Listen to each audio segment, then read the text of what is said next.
আমার মন নিল কাড়িয়া। পারো যদি তোমরা তারে দাও গো আনিয়া। এক পিস পড়ল পিঠে। আরে আপনারা বুঝতে পারেন নাই? মানে হলো আমার ডাইনি বান্ধবী কোথা থেকে এসে আমার পিঠে একটা ঘুষি মারলো। আমি আমার বান্ধবীকে না দেখে বললাম, ওই কোন শালারে আমাকে পিছন থেকে ঘুষি মারলো। এই কথা বলতেই আরেক পিস পড়ল। তখন আমার ডাইনি বান্ধবী আমার সামনে এসে বলল, কাইল্লা রসিল্লা, আমি মারছি তোরে ঘুষি। এখন দেখি আমাকে কিছু কর। তোর মতো ডাইনিকে মেরে আমার হাত নষ্ট করতে চাই না। তোর গা থেকে এমনিতেই দুর্গন্ধ আসছে। কি বললি হারামি? আমার গা থেকে দুর্গন্ধ আসছে? তুই জানিস আমি সকালবেলা ডেটল সাবান দিয়ে গোসল করে এসেছি। এই তুই সকালবেলা গোসল করে আসিস কেন? রাতে কি বিছানায় হিসু করিস নাকি? রাসিল্লা, আমি তোকে আজকে মেরেই ফেলবো। তুই এসব আমাকে কি বলছিস? এই বলে নিজেও আমার মাথার চুল টানতে লাগলো। আমি তার হাত শক্ত করে ধরে বললাম, সরি নিজুম, থুক্কু নিজুম, এই কান ধরছি, তোরে আর এমন কথা বলবো না। এবারের মতো মাফ করে দে। ঠিক আছে, আজকের জন্য তোকে মাফ করে দিলাম। এবার বল তো, কোন পিচ্চিমের প্রেমে পড়েছিস? আরে কোনো পিচ্চিমের প্রেমে পড়ি নাই। আমি তো এমনি গানটা কপি করে গাইছি। তাই? তাহলে এবার বল, আজকে সকালে কলেজে আসার সময় আমাকে ফোন করিস নাই কেন? আসলে রাইসার স্কুলে দেরি হয়ে গেছে, তাই ওরে দ্রুত বাইক দিয়ে স্কুলে দিয়ে আসলাম। এই কারণে তোকে ফোন দিতে পারি নাই। সরি দোস্ত। ঠিক আছে, এবার চল, ক্লাসের সময় হয়ে গেছে। আমিও আর বসে না থেকে দুজনে ক্লাসের দিকে যেতে লাগলাম। ক্লাসে যেতে যেতে আপনাদের পরিচয়টা দিয়ে দিই। আমি আপনাদের সুনামধন্য সেই পুরনো রোমান্টিক গল্প লেখক কাইল্লা রাসিল্লা, সরি প্রবাসী রাসেল। আমার পরিবারের সদস্য 4 জন, বাবা মা এবং আমার ছোট আদরের কলিজার বোন রাইসা আর আমি। আমাদের নিজস্ব ব্যবসা প্রতিষ্ঠান আছে। আব্বু ওগুলো দেখাশোনা করে, আম্মু বাসায় থাকে। আমি ইন্টার ফাইনাল ইয়ারে পড়ি, আর আমার ছোট বোন রাইসা এবার ক্লাস 5-এ পড়ে। আর ওই যে আমার একটা ডাইনি বান্ধবী আছে না, নিঝুম, ওর সাথে কলেজে ওঠার পর থেকে পরিচয়। নিঝুমের বাবা আমাদের অফিসের ম্যানেজার হিসেবে কাজ করেন। আর কিছু জানতে হবে না, গল্পের সাথেই থাকুন, সবকিছু জানতে পারবেন। দুজনে একসাথে ক্লাসে চলে গেলাম। নিঝুম গিয়ে তার বান্ধবীদের সাথে বসলো, আর আমি আমার বন্ধুদের সাথে বসলাম। কিছুক্ষণ পর স্যার ক্লাসে ঢুকলো। ক্লাসের সকল ছাত্রছাত্রী দাঁড়িয়ে সালাম দিল। স্যার চেয়ারে বসে সবাইকে বসতে বলল। তো যাই হোক, সব ক্লাস শেষ করে বাহিরে আসলাম। তখন আমার বন্ধু রিফাত এসে বলল, রাসেল, তোর সাথে আমার পার্সোনাল কিছু কথা আছে। কি কথা? তাড়াতাড়ি বলো। রাইসাকে স্কুল থেকে নিয়ে বাসায় যেতে হবে। আসলে আমার নিজুমের বান্ধবী রিয়াকে অনেক ভালো লাগে। তুই একটু ওকে বলে তার বান্ধবীর সাথে আমার লাইনটা করিয়ে দে না। ও তাহলে এই কথা? এই কারণে তো বলি, তুমি বারবার মেয়েদের দিকে তাকিয়ে থাকো কেন? তার মানে রিয়ার দিকে তাকিয়ে থাকো? ঠিকই বলেছিস, রিয়াকে প্রথম দেখায় ভালোবেসে ফেলছি। প্লিজ বন্ধু, তুই আমার আর রিয়ার লাইনটা করে দে। লাইন করে দিলে আমি কি পাবো সেটা আগে বলো। তুই যা চাস তাই পাবি। লাইন করিয়ে দিলে সবাইকে বড় রেস্টুরেন্টে খাওয়াতে হবে এবং সব বিল তোমাকে দিতে হবে। ঠিক আছে, আমি রাজি। ওকে, মনে থাকে যেন। আর এটাও মনে রাখিস, তোর লাইন ক্লিয়ার হয়ে গেছে। এখন বাসায় গিয়ে নাকে তেল দিয়ে ঘুমিয়ে পড়ো। রিফাত ঠিক আছে বলে চলে গেল। কিছুক্ষণ পর নিঝুম আসলো।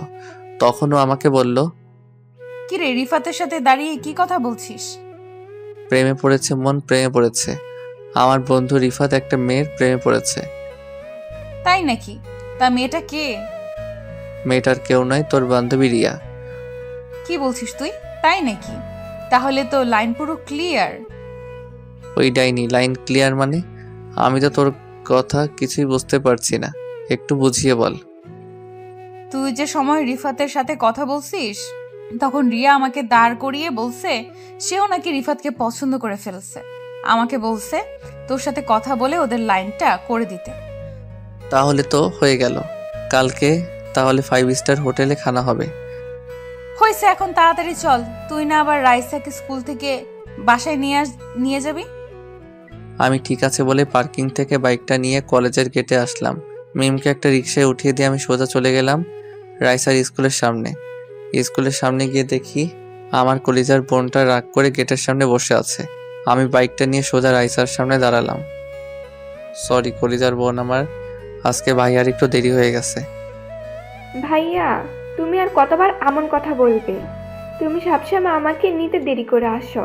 আমার বুঝি কষ্ট হয় না দাঁড়িয়ে থাকতে? এই যে বোন আমার, এই কানে ধরলাম, আজকের পর আর দেরি হবে না, এবারের মতো সরি।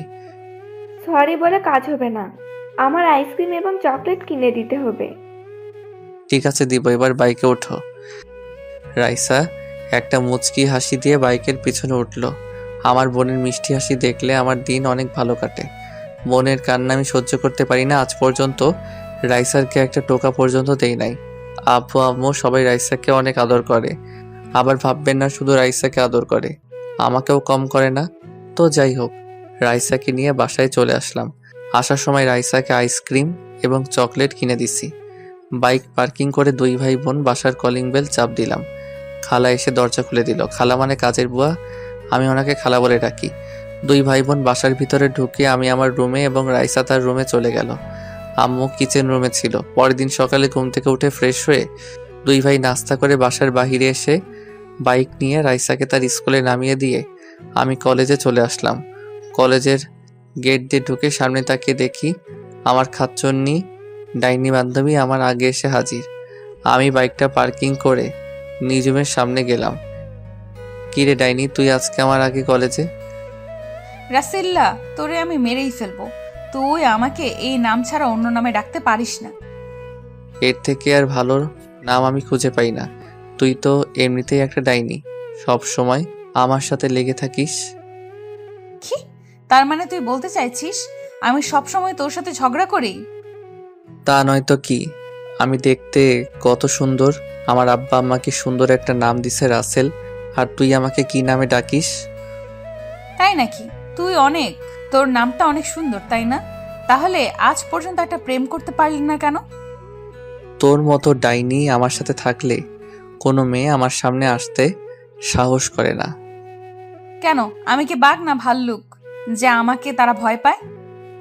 তার থেকে কম কোথায়, কত সুন্দর সুন্দর মেয়ে কলেজে পড়ে, আমার সাথে কথা বলতে চায়, তোকে সাথে দেখলে আসতে চায় না।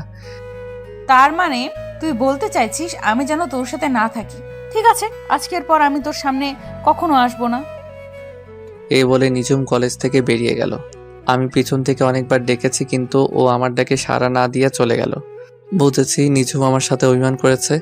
আমি আর কিছু না ভেবে ক্লাসে চলে গেলাম। ক্লাসে এসে রিফাতের সাথে বসলাম। তখন রিফাত আমাকে বলল, কিরে, মিমকে তোর সাথে দেখলাম, নিঝুম কোথায়? আমার সাথে রাগ করে চলে গেছে। এটা তো নতুন কিছু নয়। এখন রাগ করবে, কিছুক্ষণ পর তোর 14 গোষ্ঠী উদ্ধার করবে। সেটা আমি ভালোই করে জানি, তবে আজকে একটু বেশি রেগে গেছে। মনে হয় না তাদের বাড়িতে না যাওয়া পর্যন্ত রাগ থামাতে পারবো। আচ্ছা, ওটা বাদ দে, এখন বল আমার বিষয়ে কতটুকু আগালি? তোর লাইন মনে কর ক্লিয়ার। কলেজ শেষে 5 স্টার হোটেলে নিয়ে যাস, তাহলে শোন। তারপর গতকালের সবকিছু রিফাতকে খুলে বললাম। কসকি মামা, তাহলে তো ক্লাস শেষ করে রিয়াকে প্রপোজ করব। ঠিক আছে, করিস। তারপর আরো কিছুক্ষণ কথা বলার পর ক্লাসে স্যার চলে আসলো। আমরা সবাই দাঁড়িয়ে স্যারকে সালাম দিলাম। স্যার সবাইকে বসতে বলে পড়া শুরু করলো। দেখতে দেখতে সব ক্লাস শেষ করে বাহিরে আসলাম। রিফাতও আমার সাথে বের হলো। রিফাত কলেজের পাশের থেকে একটা ফুল ছিঁড়ে হাতে নিল রিয়াকে প্রপোজ করার জন্য। কিছুক্ষণ পর রিয়া ক্লাস থেকে বেরিয়ে আসলো। রিফাত রিয়ার সামনে হাঁটু গেড়ে বসে প্রপোজ করতেই এমন কিছু দেখতে পাবো সেটা কখনোই আশা করি নাই। রিফাত রিয়াকে প্রপোজ করতেই রিয়া রিফাতের গালে ঠাস করে একটা থাপ্পড় মেরে দিল। কি থেকে কি হয়ে গেল, আমি দাঁড়িয়ে না থেকে ওদের সামনে গিয়ে রিয়াকে বললাম, রিয়া তুই এটা কি করলি? তুই রিফাতকে থাপ্পড় মারলি কেন? তুই না ওকে পছন্দ করিস? মিম আমাকে সবকিছু খুলে বলছে। আরে ও ভাবলো কি রে, আমি ওকে ভালোবাসবো? যে ছেলে আমার ভাইকে কলেজের সবার সামনে মারতে পারে, আমি তাকে ভালোবাসবো? তোর ভাই মানে? তুই কার কথা বলছিস? আমার ভাই হচ্ছে এই এলাকার মেয়র আমজাদ খানের ছেলে, মুরাদ চৌধুরী।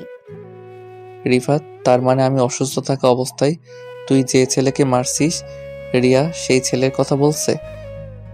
রাসেল, আর ওই ছেলেটাকে কেন মেরেছিস তুই তো সবকিছু জানিস। ও আচ্ছা, তার মানে ঘটনা এখানে। আর রিয়া তোর ভাই তোকে বলে নাই কেন রিফাত তোর ভাইকে মেরেছে? বলেছে, মুরাদ বলেছে। সে নাকি রাস্তা দিয়ে বাইক চালিয়ে আব্বুর এক জনসভায় যাচ্ছিল, তখন হঠাৎ রিফাত কিছু ছেলে নিয়ে আমার ভাইকে আটকে কলেজের মাঠে নিয়ে এসে অনেক মারে। এজন্য আমি এই কলেজে নতুন ভর্তি হই, আমার ভাইয়ের প্রতিশোধ নিতে। এবার রিয়া আমার কথা শোন, তোর ভাই কি করেছে জানিস? রিফাতের বোন পায়েলকে প্রতিদিন কলেজে যাওয়া আসার সময় ডিস্টার্ব করতো, তাই রিফাত ওকে মারলো। তোর মাথা ঠিক আছে? আমার ভাই প্রতিদিন ওর বোনকে কিভাবে ডিস্টার্ব করলো?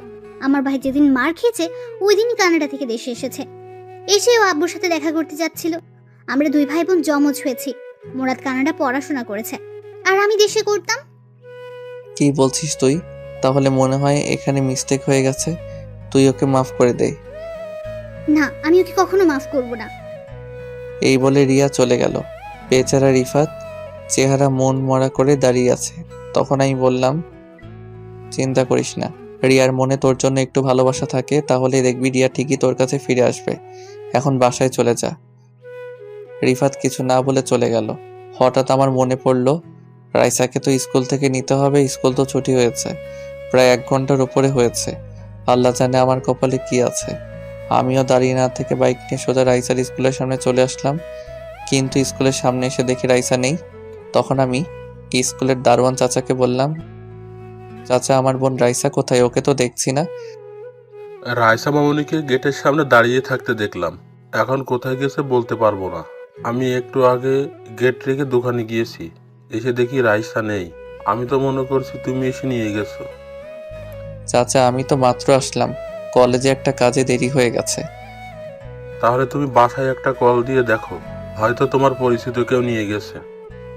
আমি চাচার কথা মতো বাসায় আম্মুকে ফোন দিলাম। আম্মু ফোন ধরার পর আমি বললাম, আম্মু রাইসা কি বাসায় গেছে?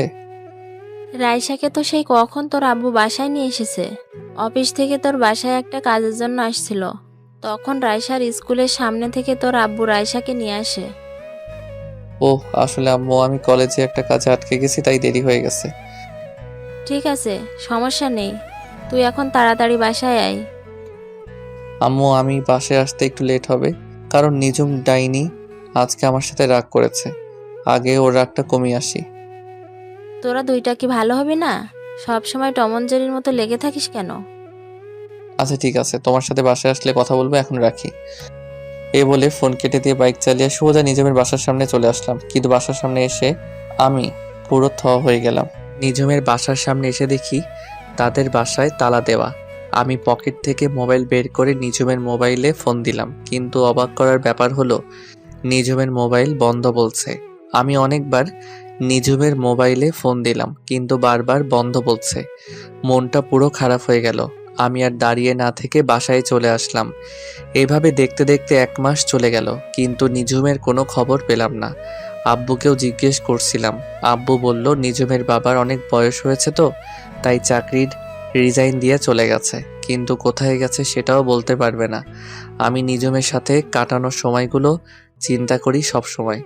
আগের মতো বাহিরে বন্ধুদের সাথে আড্ডা দেই, রাতে সবাই মিলে খাবার খাচ্ছি। তখন আব্বু বলল, কিরে রাসেল, তোর কি হয়েছে? সব সময় কেমন যেন মন মরা হয়ে থাকিস, নিজমের কথা ভাবছিস? জি আব্বু, আমার নিজমের সাথে কাটানোর সময়গুলো ভুলতে পারছি না। আমি বলি কি, তুই কোথাও গিয়ে ঘুরে আয়, দেখবি মন ভালো হয়ে যাবে। না আব্বু, আমি কোথাও ঘুরতে যাব না, আমি দেশের বাইরে পড়ালেখা শেষ করতে চাই। না, আমি তোকে দেশের বাইরে যেতে দিব না। তোকে ছাড়া এই বাসা পুরো খালি খালি লাগে। আম্মু প্লিজ, তুমি না করো না, কয়েকটা বছর মাত্র, প্লিজ আম্মু। তোকে ছাড়া আমরা কিভাবে থাকবো? রাসেলের আব্বু, তুমি কিছু বলছো না কেন? আমি কি বলবো, আজ পর্যন্ত রাসেলের কোনো কথা মানা করি নাই। ও যদি মনে করে দেশের বাইরে গিয়ে পড়বে, ওর জন্য ভালো হবে, তাহলে যাক। ভাইয়া, তুমি আমাদের ছেড়ে যেও না। তুমি চলে গেলে আমাকে স্কুলে প্রতিদিন কে দিয়ে আসবে? রাইসা বোন আমার, রাগ করিস না, আমি ছুটি পেলে চলে আসবো। আব্বু তুমি সবকিছু ব্যবস্থা করো। তাহলে তুই কানাডা আমার এক বন্ধু আছে, ওদের ওখানে চলে যা, আমি আকরামকে সব কিছু বলে রাখবো। আমি ঠিক আছে বলে রুমে চলে আসলাম। আকরাম হচ্ছে আব্বুর ছোটকালের বন্ধু। দেখতে দেখতে আমি এখন বিমানের ভিতরে বসে আছি। আব্বু 15 দিনের ভিতরে সবকিছু ঠিক করে ফেলছে। আসার সময় আম্মু এবং রাইসা অনেক কান্নাকাটি করছে। তাদের কোনো রকম বুঝিয়ে চলে আসলাম। সকাল 10টায় বিমানে উঠলাম, বিকাল 5টায় কানাডা চলে আসলাম। দেখতে দেখতে 5টা বছর চলে গেল। বেশি বড় করলাম না, গল্পের মূল কাহিনীতে আসতে হবে তাই। 5 বছরে আমি ইন্টার শেষ করে আব্বু কানাডা আকরাম আঙ্কেলের সাথে যে ব্যবসা করত সেটার দেখাশোনা করছি। এবার ভাবছি নিজের মাতৃভূমিতে চলে যাব। তবে কানাডা এসে অনেক বন্ধু বান্ধব হয়েছে আমার। রাতে আঙ্কেল আন্টিকে বলছি আমি কালকে বাংলাদেশে যাব। তারা মনটা খারাপ করে বলল ঠিক আছে যেও। মন খারাপ করার কথা, 5টা বছর তাদের এখানে ছিলাম, মন তো খারাপ হবেই। তো যাই হোক, 2 দিন পর সবার কাছ থেকে বিদায় নিয়ে এয়ারপোর্টে চলে আসলাম। আমি রাতেই অনলাইনে টিকিট কেটে রেখেছি। দেখতে দেখতে আমি এখন বাংলাদেশ এয়ারপোর্টে আছি। বাড়ির কেউ জানে না আমি যে আজকে বাংলাদেশে আসব। আব্বু যদি জানতো আমার জন্য গাড়ি পাঠিয়ে দিত, কিন্তু আমি তাদের সারপ্রাইজ দিব। এয়ারপোর্টের ভিতরে সব কাজ শেষ করে বাইরে আসলাম। তারপর একটা ট্যাক্সি নিয়ে বাসার উদ্দেশ্যে রওনা দিলাম। অনেক বছর পর বাংলাদেশে বাতাস গায়ে লাগলো। কতই মিস করছিলাম, সবকিছু পরিবর্তন হয়ে গেছে। গাড়ি চলছে তার আপন গতিতে। হঠাৎ আমাদের গাড়িটা 2 জন পুলিশ হাতের ইশারা দিল। ড্রাইভার গাড়িটা তাদের সামনে থামালো। একজন পুলিশ ড্রাইভারকে গাড়ি থেকে নামতে বলল, সাথে আমাকেও। আমি গাড়ি থেকে নেমে পুলিশের কাছে গেলাম। তখন আমি বললাম, স্যার আমাদের গাড়িটা কেন থামানো হলো? দেখুন স্যার, এই রাস্তা দিয়ে প্রতিদিন চোরাই মাল সাপ্লাই হয়, তাই ওই চোরেদের ধরার জন্য প্রতিটা গাড়ি আমরা চেক করছি। আপনি কিছু মনে করবেন না, আমরা আপনার গাড়িটাও একটু চেক করব। ঠিক আছে করেন, তবে আমি একটা কথা বলি। আমি কানাডা থেকে বাসায় ফিরছি। আমার কিছু মাল আছে, তবে আপনি ওটা চেক করতে পারবেন না। যদি ওটা চেক করার ইচ্ছা হয় তাহলে কষ্ট করে আমার বাসায় গিয়ে চেক করবেন, কারণ আমার অনেক মাল গাড়িতে। সরি স্যার, আমরা বাসায় গিয়ে চেক করতে পারবো না, এটা আমাদের ডিউটি। তবে স্যার আপনার পরিচয়টা দিলে ভালো হয়। জি অবশ্যই, আমি এই দেশের চৌধুরী গ্রুপ অফ ইন্ডাস্ট্রি কোম্পানির মালিক আসলাম চৌধুরীর একমাত্র ছেলে রাসেল চৌধুরী। কি আপনি আসলাম চৌধুরীর ছেলে? সরি স্যার, আমরা বুঝতে পারি নাই। আপনি যেতে পারেন। শুনুন স্যার, আইন সবার জন্য সমান। আমার বাবার পরিচয় পেয়ে আপনি আমাকে চার্জ করবেন না। এটা কেমন কথা আপনি আমার গাড়ি চেক করেন? সরি স্যার, আমি পারবো না। আপনার বাবার কানে যদি এই কথা যায় তাহলে আমার চাকরি থাকবে না। আপনি কিছু বলবেন না স্যার? আপনি যদি আমার গাড়ি চেক না করেন তাহলে আমি বাবার কাছে বলবো। এবার আপনি বলুন কি করবেন? পুলিশ লোকটা আর না দাঁড়িয়ে থেকে আমার গাড়িটা কোনো রকম চেক করে বলল, স্যার হয়ে গেছে, আপনি এখন যেতে পারেন। হঠাৎ আমার পিছন থেকে মেইলি কণ্ঠে একটা মেয়ে বলল, কি হয়েছে আনোয়ার চাচা? আমি দূর থেকে এতক্ষণ তাকিয়ে দেখলাম আপনি এই লোকটার সাথে অনেকক্ষণ দাঁড়িয়ে কথা বলছেন এবং কোনো রকম গাড়িটা চেক করছেন। সমস্যা কি আমাকে বলুন। আসলে নিঝুম মামুনি, উনি হচ্ছেন এই শহরের আসলাম চৌধুরীর একমাত্র ছেলে রাসেল চৌধুরী। এবার আমি ওই মেয়েটার দিকে তাকালাম। মেয়েটার দিকে তাকিয়ে আমি পুরো থ হয়ে গেলাম। এ আর কেউ নয়, নিঝুম। নিঝুমকে দেখে আমি সাথে সাথে জড়িয়ে ধরলাম, কিন্তু নিঝুমকে জড়িয়ে ধরার পর এমন কিছু হবে সেটা কখনো ভাবতে পারিনি। আমি নিঝুমকে জড়িয়ে ধরার পর নিঝুম আমাকে জোর করে ছাড়িয়ে গালে ঠাস করে একটা থাপ্পড় মেরে দিল। থাপ্পড় মেরে নিঝুম বলতে লাগলো, তো সাহস কি করে হলো রাস্তায় তুই একজন এসআইকে জড়িয়ে ধরিস? বড়লোকের ছেলে বলে সবাইকে পুতুল মনে করেছিস, যেমনে খুশি নাচবে? নিঝুম তুই আমার সাথে এমন করছিস কেন? এত বছর পর তোকে দেখলাম, তাই আবেগটা কন্ট্রোল করতে পারি নাই।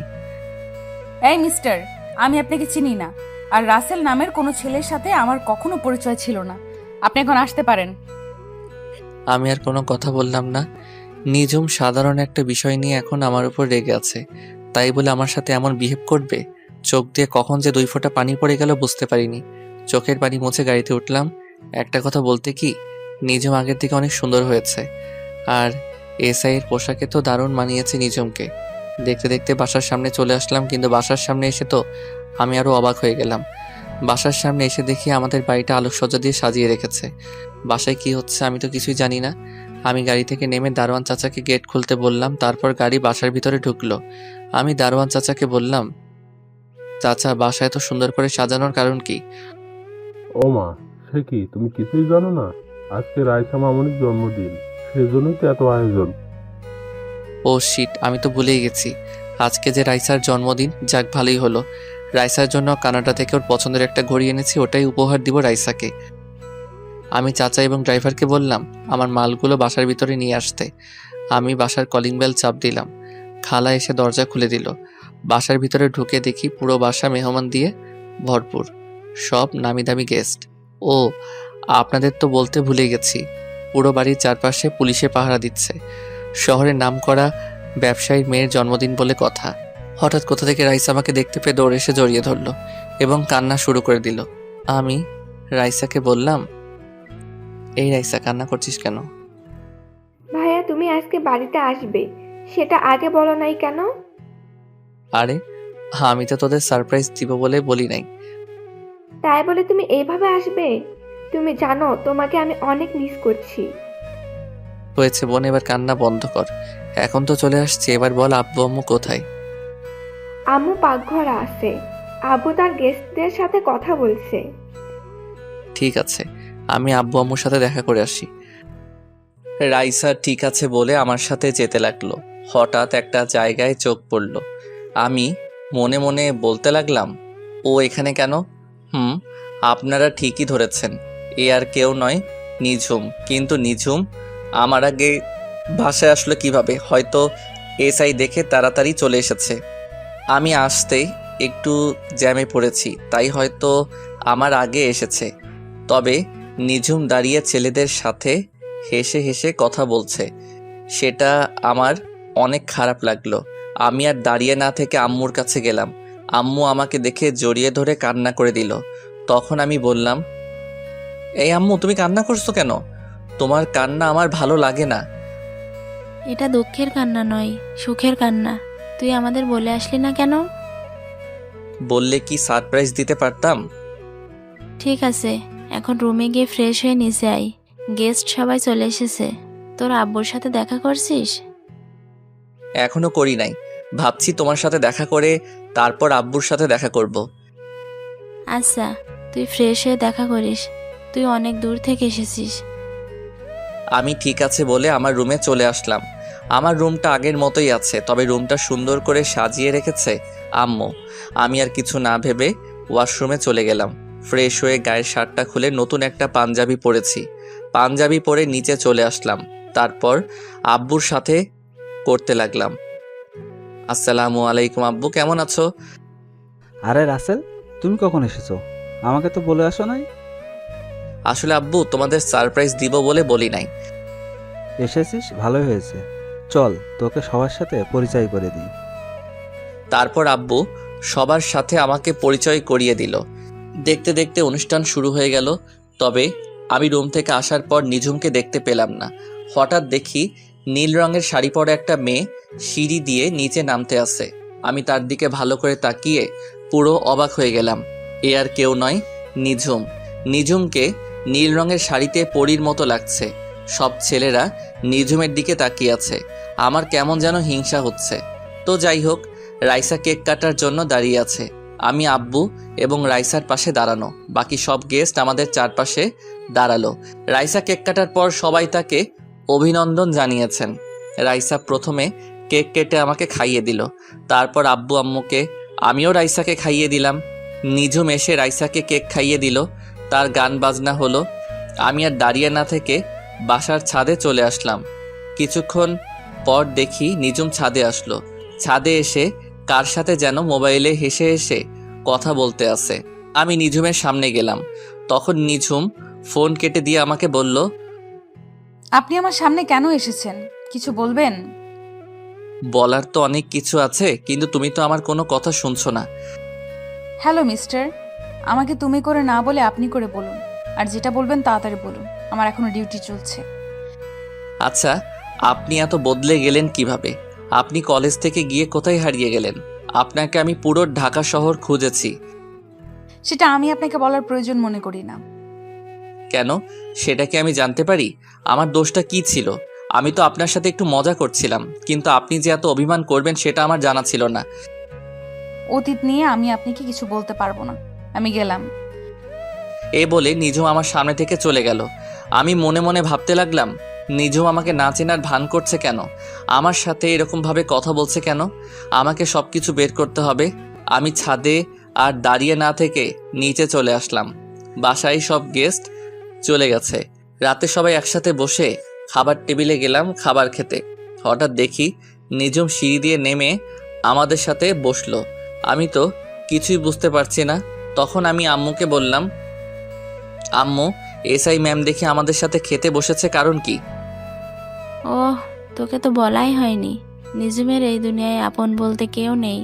নিজুমের আব্বু আম্মু দুজনে মারা গেছেন, তাই নিজুমকে তোর আব্বু আমাদের বাসায় নিয়ে এসেছে। ওনার আব্বু আম্মু কিভাবে মারা গেছে, আর উনি কতদিন ধরে আমাদের বাসায় থাকেন? নিজুম তো প্রায় আজ 4 বছর ধরে আমাদের সাথে থাকে।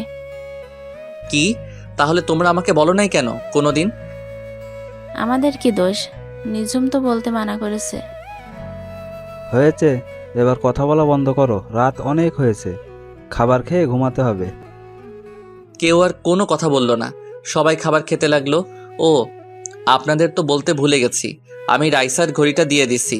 খাবার খেয়ে রুমে চলে আসলাম। রুমে এসে মোবাইলটা হাতে নিয়ে আমি তো অবাক হয়ে গেলাম। দেখি মায়াজাল আইডি থেকে আমার মোবাইলে অনেকগুলো মেসেজ এসেছে। মায়াজাল আইডিটা আমার এক মেয়ে বন্ধুর, ওর সাথে কানাডা থাকতে পরিচয়, তবে এখনও আমি বন্ধুটাকে দেখি নাই। সে বলেছে যেদিন সামনাসামনি দেখা হবে সেদিন মন ভরে দেখার জন্য। আমিও কখনো তাকে জোর করি নাই। তো যাই হোক, আমি ওকে একটা মেসেজ দিলাম। সরি, মোবাইল আমার সাথে ছিল না, তাই তোমার মেসেজের রিপ্লাই দিতে পারি নাই। সমস্যা নেই। তো কি করো তুমি? এই তো খাবার খেয়ে রুমে আসলাম। আজকে আমার ছোট বোন রাইসার জন্মদিন গেছে। কি, তুমি দেশে এসেছো? আমাকে একটু বললে না? সরি, আমি কাউকে জানাই নাই। সবাইকে সারপ্রাইজ দিতে গিয়ে নিজেই সারপ্রাইজড হয়ে গেলাম। বাসায় এসে শুনি রাইসার জন্মদিন আজকে। আমি নিজেই ভুলে গেছি রাইসার জন্মদিনের কথা। ঠিক আছে, এবারের মতো মাফ করে দিলাম। তা তোমার নিজমের কোনো খোঁজ পেলে?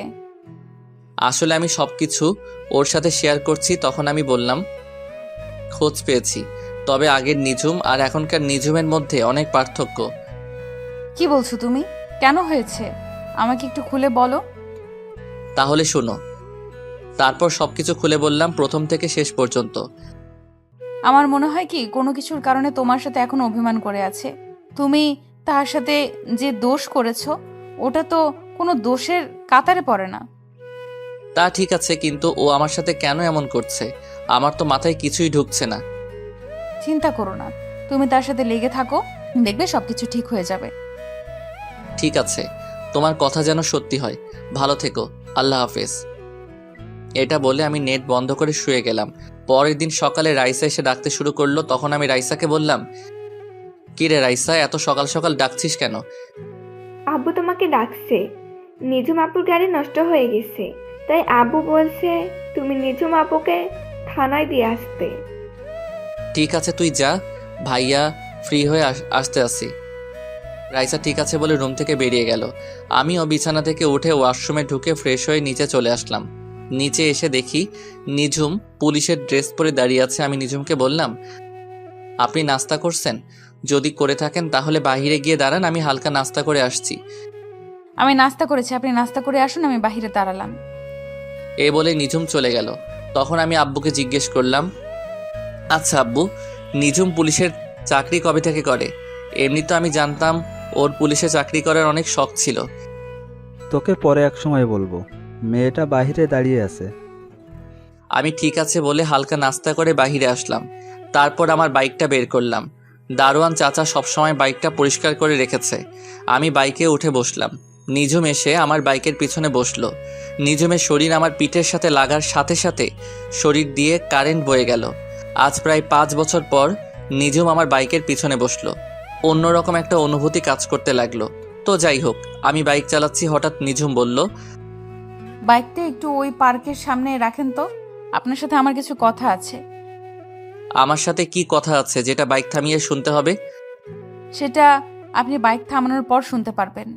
আপনাকে যেটা বলছি সেটা করেন। আমি বাইক পার্কিং করে নিজুমের সাথে পার্কের ভিতরে গেলাম, কিন্তু পার্কের ভিতরে যাওয়ার পর আমার সাথে এমন কিছু হবে সেটা আমি কখনো ভাবিনি। পার্কের ভিতরে যাওয়ার পর নিজুম আমাকে জড়িয়ে ধরে ঠোঁটের সাথে ঠোঁট লাগিয়ে কিস করতে লাগলো। এমনভাবে কিস করতে লাগলো মনে হয় অনেক দিন জমিয়ে রেখেছে। আমি অনেক কষ্টে নিজুমকে ছাড়িয়ে বললাম, কি ব্যাপার, আপনি আমাকে এভাবে কিস করলেন কেন? কিস করেছি, বেশ করেছি। কুত্তা বিলাই হনুমান, আমাকে এত বছর কষ্ট দিলি কেন? শুনুন, আমি বুঝতে পারি নাই আপনি যে আমার কথায় রেগে যাবেন। আমি তো শুধু মজা করছিলাম। ওই রাসিল্লার বাচ্চা, তুই আমাকে আপনি করে বলছিস কেন? আপনি একজন এসআই, আপনাকে তো সম্মান দিয়ে কথা বলতে হবে, তা না হলে তো থাপ্পড় মারবেন। আসলে ওই দিন রাস্তায় মানুষের সামনে জড়িয়ে ধরেছিস তো, তাই নিজেকে কন্ট্রোল করতে পারি নাই। ওই দিন না হয় নিজেকে কন্ট্রোল করতে পারেন নাই, তাহলে আজকে পার্কে এত মানুষের সামনে জড়িয়ে ধরে কিস করলেন কেন? আসলে তোকে সামনে দেখলে কেমন যেন জড়িয়ে ধরতে ইচ্ছে করে, তাই আজকে পার্কে জড়িয়ে ধরলাম। জড়িয়ে ধরলেন ভালো কথা, তাহলে আমাকে কিস করলেন কেন? ভালোবাসার মানুষকে কিস করতেই পারি, এটা স্বাভাবিক। ভালোবাসার মানুষ মানে? আপনি কি বলছেন, মাথা ঠিক আছে আপনার? আমি একজন এসআই, আমার মাথা সবসময় ঠিক থাকে। কিন্তু আমি তো কখনো আপনাকে ভালোবাসি নাই। ভালোবাসিস নাই, এখন থেকে ভালোবাসতে শুরু কর, আর তোর এই আপনি বলা বন্ধ কর। সরি নিজুম ম্যাম, আপনি একজন এসআই, আমি আপনাকে ভালোবাসতে পারবো না, কারণ অন্য আরেকজনকে ভালোবাসি। ও সরি, আমি বুঝতে পারি নাই, তুমি আমাকে মাফ করে দিও। ঠিক আছে, তবে এরকম ভুল আর যেন না করেন। তো চলুন আপনাকে থানায় নামিয়ে দিয়ে আসি। তোকে আর কষ্ট করতে হবে না, আমি একাই যেতে পারবো। এই বলে নিজুম পার্ক থেকে বেরিয়ে গেল মন খারাপ করে। আপনারা কি মনে করেছেন আমি নিজুমকে ভালোবাসি না? তাহলে ভুল ভাবছেন। আমি নিজুমকে প্রথম দেখায় ভালোবেসে ফেলেছি। ওকে একটু কষ্ট দেওয়ার জন্য এমন করেছি, কারণ ও আমাকে থাপ্পড় মেরেছে, ওইটার জন্য একটু কষ্ট দিব। তো যাই হোক, আমি পার্ক থেকে বেরিয়ে বাইক নিয়ে বাসার দিকে আসার সময় হঠাৎ দেখি রিফাতের মতো একটা ছেলে ভিক্ষা করতে আসে। আসলে কানাডা যাওয়ার পর রিফাতের সাথে আর কোনো যোগাযোগ হয়নি। আমি বাইকটা নিয়ে ছেলেটার সামনে গেলাম। আমি দূর থেকে যেটা আন্দাজ করছি সেটাই হয়েছে। আমি রিফাতের সামনে যাওয়ার পর রিফাতের দিকে তাকিয়ে অবাক হয়ে গেলাম। কি রিফাত, কি হয়ে গেল? নোংরা জামা কাপড় পরে আছে, চেহারার দিকে তাকালে বোঝা যায় 2-3 দিন মনে হয় কিছু খাইনি। আমি রিফাতকে বললাম, কিরে রিফাত, কেমন আছিস? আর তোর এই অবস্থা কেন? তুই তো এমন ছিলি না, কি হয়েছে আমাকে সবকিছু খুলে বল। বন্ধু, তোকে সবকিছু বলবো।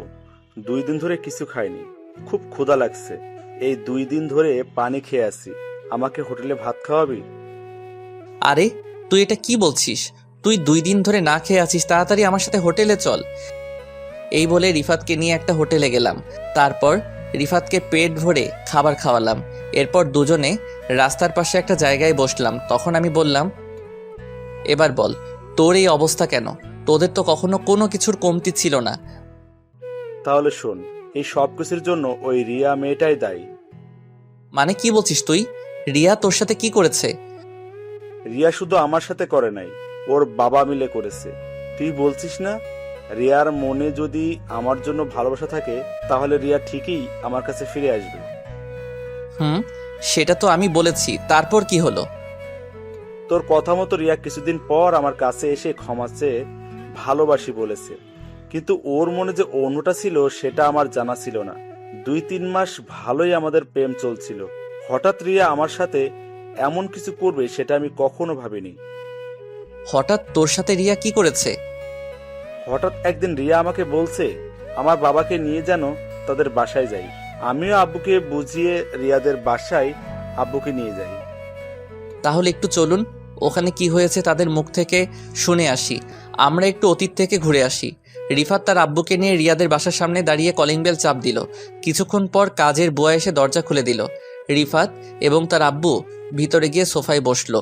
কিছুক্ষণ পর রিয়া এবং রিয়ার আব্বু ওপর থেকে সিঁড়ি দিয়ে নেমে আসলেন। তখন রিয়ার আব্বু বলল, আরে খান সাহেব, কেমন আছেন? ব্যবসা বাণিজ্য কেমন চলছে? আলহামদুলিল্লাহ ভালো আছি। আপনি কেমন আছেন? ব্যবসা আল্লাহ দিলে ভালোই চলছে। আমিও ভালো আছি। তো যে জন্য আপনাকে ডেকেছি, আমার মেয়ে রিয়া এবং আপনার ছেলে রিফাত দুজনকে অনেক বেশি ভালোবাসে। তাই আমি কি বলতে চাইছি আপনি হয়তো বুঝতে পারছেন। বুঝতে পেরেছি। এখানে আমার কোনো আপত্তি নেই। আপনি একজন মেয়র মানুষ, আপনি যেটা ভালো মনে করবেন সেটাই করেন। ঠিক আছে, তবে আমার একটা শর্ত আছে। আপনি আপনার সব সম্পত্তি আপনার ছেলের নামে লিখে দিতে হবে। আরে এটা কোনো শর্ত হলো?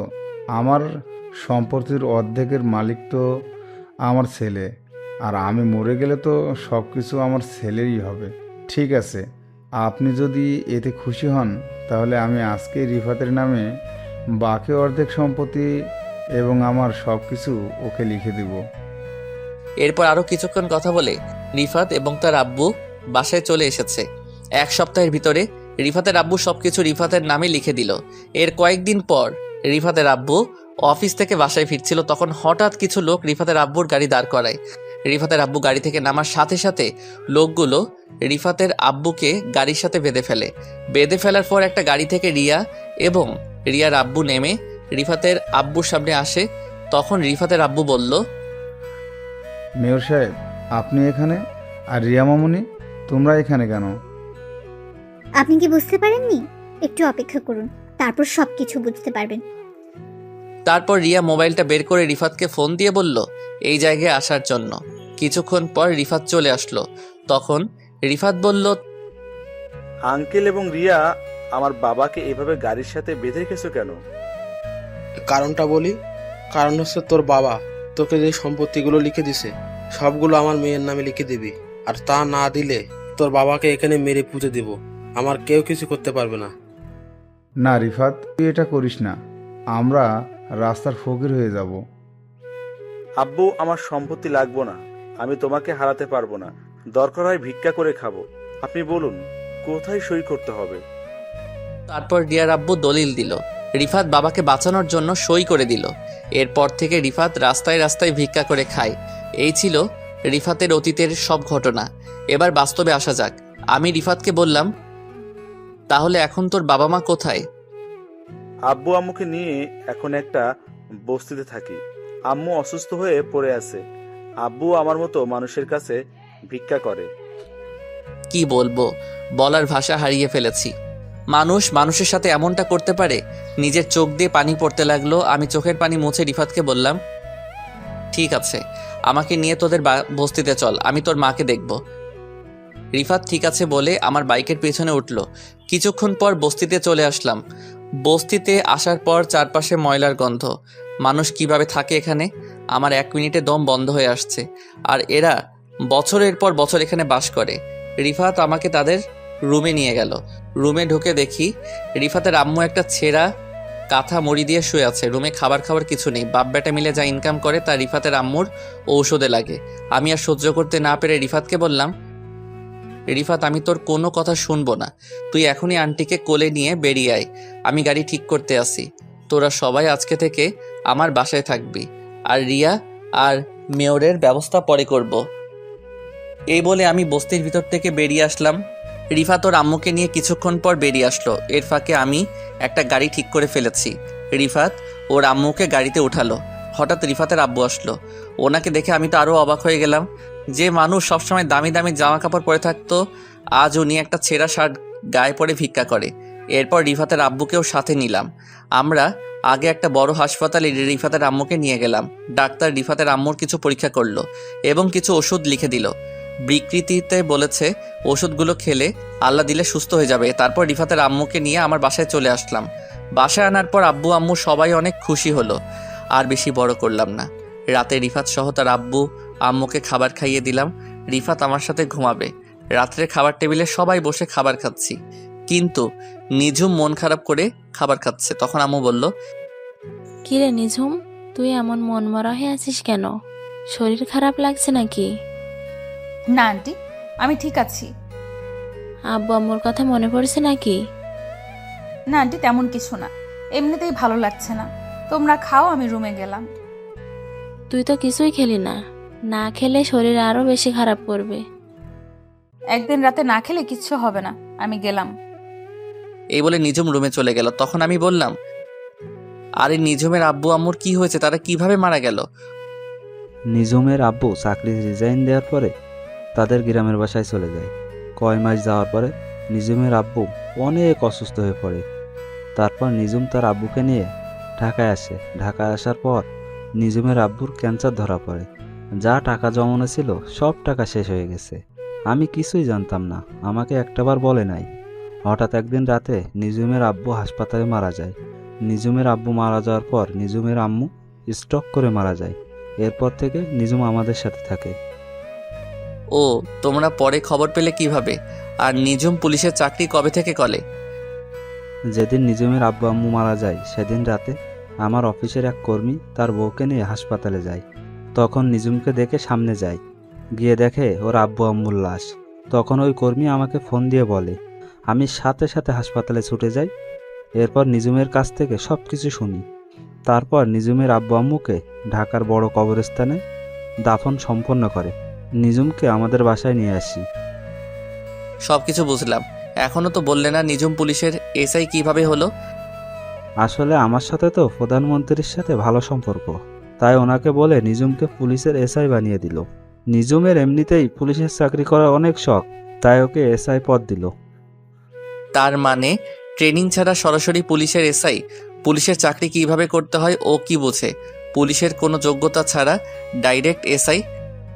তো কি হয়েছে, এখন বেশি কথা না বলে খা। আমি আর কোনো কথা না বলে খাবার খেয়ে রুমে চলে আসলাম। রুমে এসে দেখি রিফাত ঘুমিয়ে গেছে। আমি বিছানায় শুয়ে মোবাইলটা হাতে নিয়ে পুরো টাস্কি খেয়ে গেলাম, কারণ মায়াজাল আইডি থেকে অনেকগুলো মেসেজ এসেছে। আমি সাথে সাথে রিপ্লাই দিলাম, কেমন আছো, কি করো, খাওয়া দাওয়া হয়েছে? আসলে মোবাইল আমার হাতে ছিল না, রুমে মোবাইল রেখে খাবার খেতে গিয়েছিলাম। তাই বলে তুমি এতগুলো মেসেজ একসাথে করবে? ঠিক আছে বাবা, তুমি একটা একটা করে রিপ্লাই দাও। আলহামদুলিল্লাহ ভালো আছি, আমি খাবার খেয়ে শুয়ে আছি। আমি তোমাকে একটা কথা বলতে চাই। কি কথা বলবে বলো? আসলে রাসেল, আমি তোমার সাথে কথা বলতে বলতে কখন যে তোমাকে ভালোবেসে ফেলেছি। তুমি কি পাগল হয়েছো? আজ পর্যন্ত তোমার নাম, বাড়ি কোথায়, তোমার চেহারা, তুমি ছেলে নামে কিছুই জানি না, শুধু মেসেজে কথা বলছি। এতেই তুমি আমাকে ভালোবেসে ফেলছো। কিন্তু আমি তো তোমাকে ভালোবাসতে পারবো না, কারণ আমার জীবনে একজন মনের মানুষ আছে। আমি তোমাকে বন্ধু ছাড়া কিছুই ভাবি না। ঠিক আছে, আজকে তাহলে তুমি আমার সাথে দেখা করো, তারপর আমার চেহারা, আমার নাম, বাড়ি কোথায় সবকিছু জানতে পারবে। দরকার নেই দেখা করার, আর করলেও কখন আমি তোমাকে ভালোবাসতে পারবো না। আমি একজনকে অনেক অনেক বেশি ভালোবাসি। আচ্ছা, সে মেয়েটা আমার থেকে বেশি সুন্দর হবে। আমি কি তোমাকে দেখেছি নাকি তুমি সুন্দর নাকি অসুন্দর? আর তুমি বিশ্ব সুন্দরী হলেও আমি তোমাকে ভালোবাসতে পারবো না। আমার এই মন শুধু একজনকে দিয়েছি। ওই মেয়েটার নাম কি, বাড়ি কোথায়? ওই মেয়েটা আমার কলেজ লাইফের বান্ধবী, তার নাম নিঝুম। সে কি তোমাকে কখনো ভালোবাসার কথা বলেছে? আমাকে সে অনেক বেশি ভালোবাসে, কিন্তু আমি তাকে মানা করে দিছি, কারণ সে আমাকে অনেক কষ্ট দিয়েছে। একটা সাধারণ বিষয় নিয়ে আমার সাথে অভিমান করে দূরে চলে গেছে। রাস্তায় সবার সামনে আমাকে থাপ্পড় মেরেছে। সেজন্য তাকে একটু কষ্ট দিব। যাই করো, তবে বেশি কষ্ট দিও না, পরে আবার হারিয়ে ফেলবে। এবার ওকে হারাতে দিলে তো। ওর জন্য নিজের দেশ ছেড়ে বাহিরে চলে গেছি। নিজের দেশে পুরো 1 মাস খুঁজেছি। আমাকে এত কষ্ট দেওয়ার জন্য তাকেও আমার ভালোবাসা পাওয়ার জন্য কষ্ট করতে হবে। ঠিক আছে, তোমার ভালোবাসা আর পেলাম না। আমার ভালোবাসা না হয় একতরফা নিয়ে বেঁচে থাকবো। এ বলে মায়াজাল অফলাইনে চলে গেল। আমি মোবাইল রেখে ঘুমিয়ে গেলাম। পরের দিন সকালবেলা সবাই মিলে নাস্তা করছি, আর নিঝুমের দিকে তাকিয়ে দেখি আজকে কেমন যেন খুশি খুশি লাগছে তাকে। গতকাল দেখলাম মন খারাপ, আজকে দেখি খুশি। আমি নিঝুমের দিক থেকে চোখ সরিয়ে ফেললাম। তখন আমি আব্বুকে বললাম, আব্বু তুমি রিফাতকে আমাদের অফিসে বড় একটা পোস্টে কাজে লাগিয়ে দাও। আরে এটা অনেক কথা বলছিস, রিফাত ওর নিজের অফিস মনে করে চালাবে। ওর যখন মন চাই অফিসে যেতে পারে। ঠিক আছে আঙ্কেল, তবে আম্মু আরেকটু সুস্থ হোক, তারপর যাব। ঠিক আছে বাবা, আমি তোমাকে এখন যেতে বলছি না। তবে আঙ্কেল, আমার একটা শর্ত আছে। আমি চাকরি করার পর আমি আব্বু আম্মুকে নিয়ে অন্য বাসায় থাকবো। তুমি একথা কেন বলছো সেটা আমি বুঝতে পারছি, সমস্যা নাই। আমি অফিস থেকে তোমাকে একটা ফ্ল্যাট দিব, তুমি ওখানে তোমার আব্বু আম্মুকে নিয়ে থেকো। আর অফিসে যাওয়ার জন্য একটা নিউ কার তোমাকে দেয়া হবে। সেটা হলে তো আরো বেশি ভালো হয়। আপনি সবকিছু ব্যবস্থা করুন। আব্বু ঠিক আছে বলে রুমে চলে গেল। তখন নিঝুম আম্মুকে বলল, আন্টি, আমি একটু মার্কেটে যাব, তুমি রাসেলকে বলো আমাকে নিয়ে যেতে। আপনার গাড়ি থাকতে আমাকে বলছেন কেন? আর আমি আপনাকে কোথাও নিয়ে যেতে পারবো না। রাসেল, মেয়েটা এত করে যখন বলছে, তুই বাবা নিজুমকে নিয়ে মার্কেটে যা। আম্মু, এত সকালে কি এখনো মার্কেট খুলছে নাকি? সমস্যা নেই, মার্কেট না খোলা থাকলে আমি বসে থাকবো, তুমি চলে এসো। আমি ঠিক আছে বলে বাহিরে এসে আব্বুর নতুন গাড়িটা বের করলাম। কিছুক্ষণ পর নিজুম এসে বলল, তুমি গাড়ি নিছো কেন? তোমার বাইক নাও। হ্যালো এসআই ম্যাম, আমার যেটা ভালো লাগে আমি সেটাই নিব। আমি আপনার চাকর না যে আপনি যেটা বলবেন আমি সেটাই করব। নিজুম মুখ ভেক্সি দিয়ে গাড়িতে উঠলো। কিছুক্ষণ পর মার্কেটের সামনে চলে আসলাম। তখন নিজুম বলল, তুমি 5টা মিনিট দাঁড়াও, আমি ভেতর থেকে আসছি। এই বলে নিজুম গাড়ি থেকে নেমে মার্কেটের ভিতরে ঢুকে গেল। আমি গাড়ির ভিতরে বসে মোবাইল টিপতে লাগলাম। প্রায় আধা ঘন্টা হয়ে গেল, নিজুমের আসার কোনো নাম গন্ধ নেই। 5 মিনিটের কথা বলে গেছে। আমি গাড়ি থেকে নেমে মার্কেটের ভিতরে গেলাম। অনেকক্ষণ খুঁজলাম, পেলাম না। তাই মার্কেট থেকে বের হয়ে আসতে হঠাৎ একটা জায়গায় চোখ পড়লো। একটু শিওর হবার জন্য সামনে গেলাম। তারপর নিজের চোখে যেটা দেখলাম তার জন্য মোটেও প্রস্তুত ছিলাম না। এটা আমি কি দেখলাম? নিজের চোখকে বিশ্বাস করাতে পারছি না। তাহলে চলুন কি দেখেছি। আমি দেখলাম একটা ছেলে নিজুমকে কিস করছে। নিজুমও ছেলেটার সাথে তাল মিলিয়ে যাচ্ছে। আমি আর 1 সেকেন্ড না দাঁড়িয়ে সোজা গাড়ির কাছে চলে আসলাম। এটা আমি কি দেখলাম? নিজুম এত খারাপ? গতকাল আমাকে ভালোবাসার কথা বলছে, একদিন না যেতে আরেকটা ছেলের সাথে নিজুম। তার মানে নিজুম এত খারাপ? আমি তাকে অনেক ভালো মনে করেছি। আমি মনে করছি কিছুদিন পর নিজুমকে আপন করে নিব, কিন্তু নিজুম যে এমন করবে সেটা কখনো ভাবতে পারিনি। এই সব কিছু ভাবছি আর চোখ দিয়ে পানি পড়তে লাগলো। কিছুক্ষণ পর দেখি নিজুম ওই ছেলেটাকে বিদায় দিয়ে গাড়ির কাছে আসছে। তার আগেই আমি চোখের পানি মুছে ফেলছি। নিজুম আমার সামনে এসে বলল, চলো, আমার কাজ শেষ, তুমি আমাকে থানায় নামিয়ে দিয়ে আসো। আচ্ছা ওই ছেলেটাকে? আপনাকে দেখলাম ওই ছেলেটার সাথে হেসে হেসে কথা বলতে। ওর নাম আকাশ। আমরা দুজনকে অনেক বেশি ভালোবাসি। ছেলেটা অনেক দিন আমার পেছনে ঘুরেছে, এমনকি আমাকে ভালোবাসার কথা বলেছে। আমি তাকে বারবার ফিরিয়ে দিয়েছি তোমার কারণে, কিন্তু তুমি তো আমাকে ভালোবাসো না, তুমি অন্য মেয়েকে ভালোবাসো। তাই আকাশকে আপন করে নিলাম। একদিন না যেতে আরেকটা ধরে ফেললেন? বাহ, ভালোই। ঠিক আছে, গাড়িতে ওঠেন, আপনাকে থানায় নামিয়ে দিয়ে আসি। এই বলে আমি গাড়িতে উঠলাম। নিজুমও গাড়িতে উঠলো। তারপর নিজুমকে নিয়ে থানায় চলে আসলাম। নিজুম গাড়ি থেকে নেমে সোজা থানার ভিতরে চলে গেল। আমি গাড়ি ঘুরিয়ে বাসায় চলে আসলাম। নিজের রুমে এসে বিছানায় শুয়ে শুয়ে অনেক সময় কান্না করছি। তার মানে আমি নিজুমকে হারিয়ে ফেলেছি। আব্বু আম্মু বলেছে নিজুমের মনে কষ্ট না দেওয়ার জন্য, কারণ নিজুম বাবা মা মরা মেয়ে। এই সব কিছু ভাবতে ভাবতে কখন যে ঘুমিয়ে গেছি মনে নাই। হঠাৎ আম্মু এসে ডাকতে শুরু করলো। তখন আমি ঘুম থেকে উঠে বিছানায় বসলাম। আম্মু বলল, কি রে রাসেল, তোর কি শরীর খারাপ নাকি? এই অবেলায় শুয়ে আছিস? না আম্মু, আমি ঠিক আছি। বলো কেন ঠেকেছ? রাইসার হাত খরচ শেষ হয়ে গেছে, তুই একটু করে রাইসার হাত খরচ দিয়ে আয়। আমি ঠিক আছে বলে বিছানা থেকে উঠে ফ্রেশ হয়ে একটা জামা গায়ে দিয়ে বাসা থেকে বেরিয়ে বাইক নিয়ে সোজা রাইসার হোস্টেলে চলে আসলাম। আসলে রাইসার সামনে এসএসসি পরীক্ষা, তাই রাইসাকে হোস্টেলে দেওয়া হয়েছে। আমি রাইসাকে ফোন দিয়ে নিচে আসতে বললাম। কিছুক্ষণ পর রাইসা নিচে আসলো, আমাকে দেখে জড়িয়ে ধরলো। তখন আমি বললাম, এই রাইসা ছাড়ো আমাকে। মানুষ দেখলে কি বলবে? মানুষ বলবে বুড়ি বোন ভাইকে জড়িয়ে ধরেছে। মানুষ দিয়ে আমার কি? আমি এখনো তোমার কাছে ছোট ভাইয়া। আমি জানি তো তুই আমার এখনো সেই ছোট্ট বোন। এখন বল কত টাকা লাগবে? তোমার যত টাকা মন চাই দিয়ে যাও। আর তুমি তো জানো আমি বাহিরের খাবার খাওয়া কমিয়ে দিচ্ছি। ঠিক আছে, এই নে, এখানে 20,000 টাকা আছে, এগুলো রাখ। শেষ হয়ে গেলে ভাইয়াকে একটা ফোন দিস। রাইসা ঠিক আছে বলে ভিতরে চলে গেল। আমি দাঁড়িয়ে না থেকে বাইক নিয়ে বাসায় যাওয়ার সময় হঠাৎ একজনকে দেখে আমার মাথা পুরো গরম হয়ে গেল। সে আর কেউ নয়, আসলাম মেয়রের মেয়ে রিয়া। রিয়া দেখে একজন রিক্সা চালককে মারতে আসছে। আমি বাইক নিয়ে সোজা রিয়ার সামনে গেলাম। বাইকটা দেখে রিয়াকে ঠাস করে একটা থাপ্পড় মেরে দিলাম। রিয়া গালে হাত দিয়ে আমাকে বলল, রাসেল, তুই আমাকে থাপ্পড় মারছিস কেন? তুই রাস্তায় এই বুড়ো মানুষটাকে মারছিস কেন?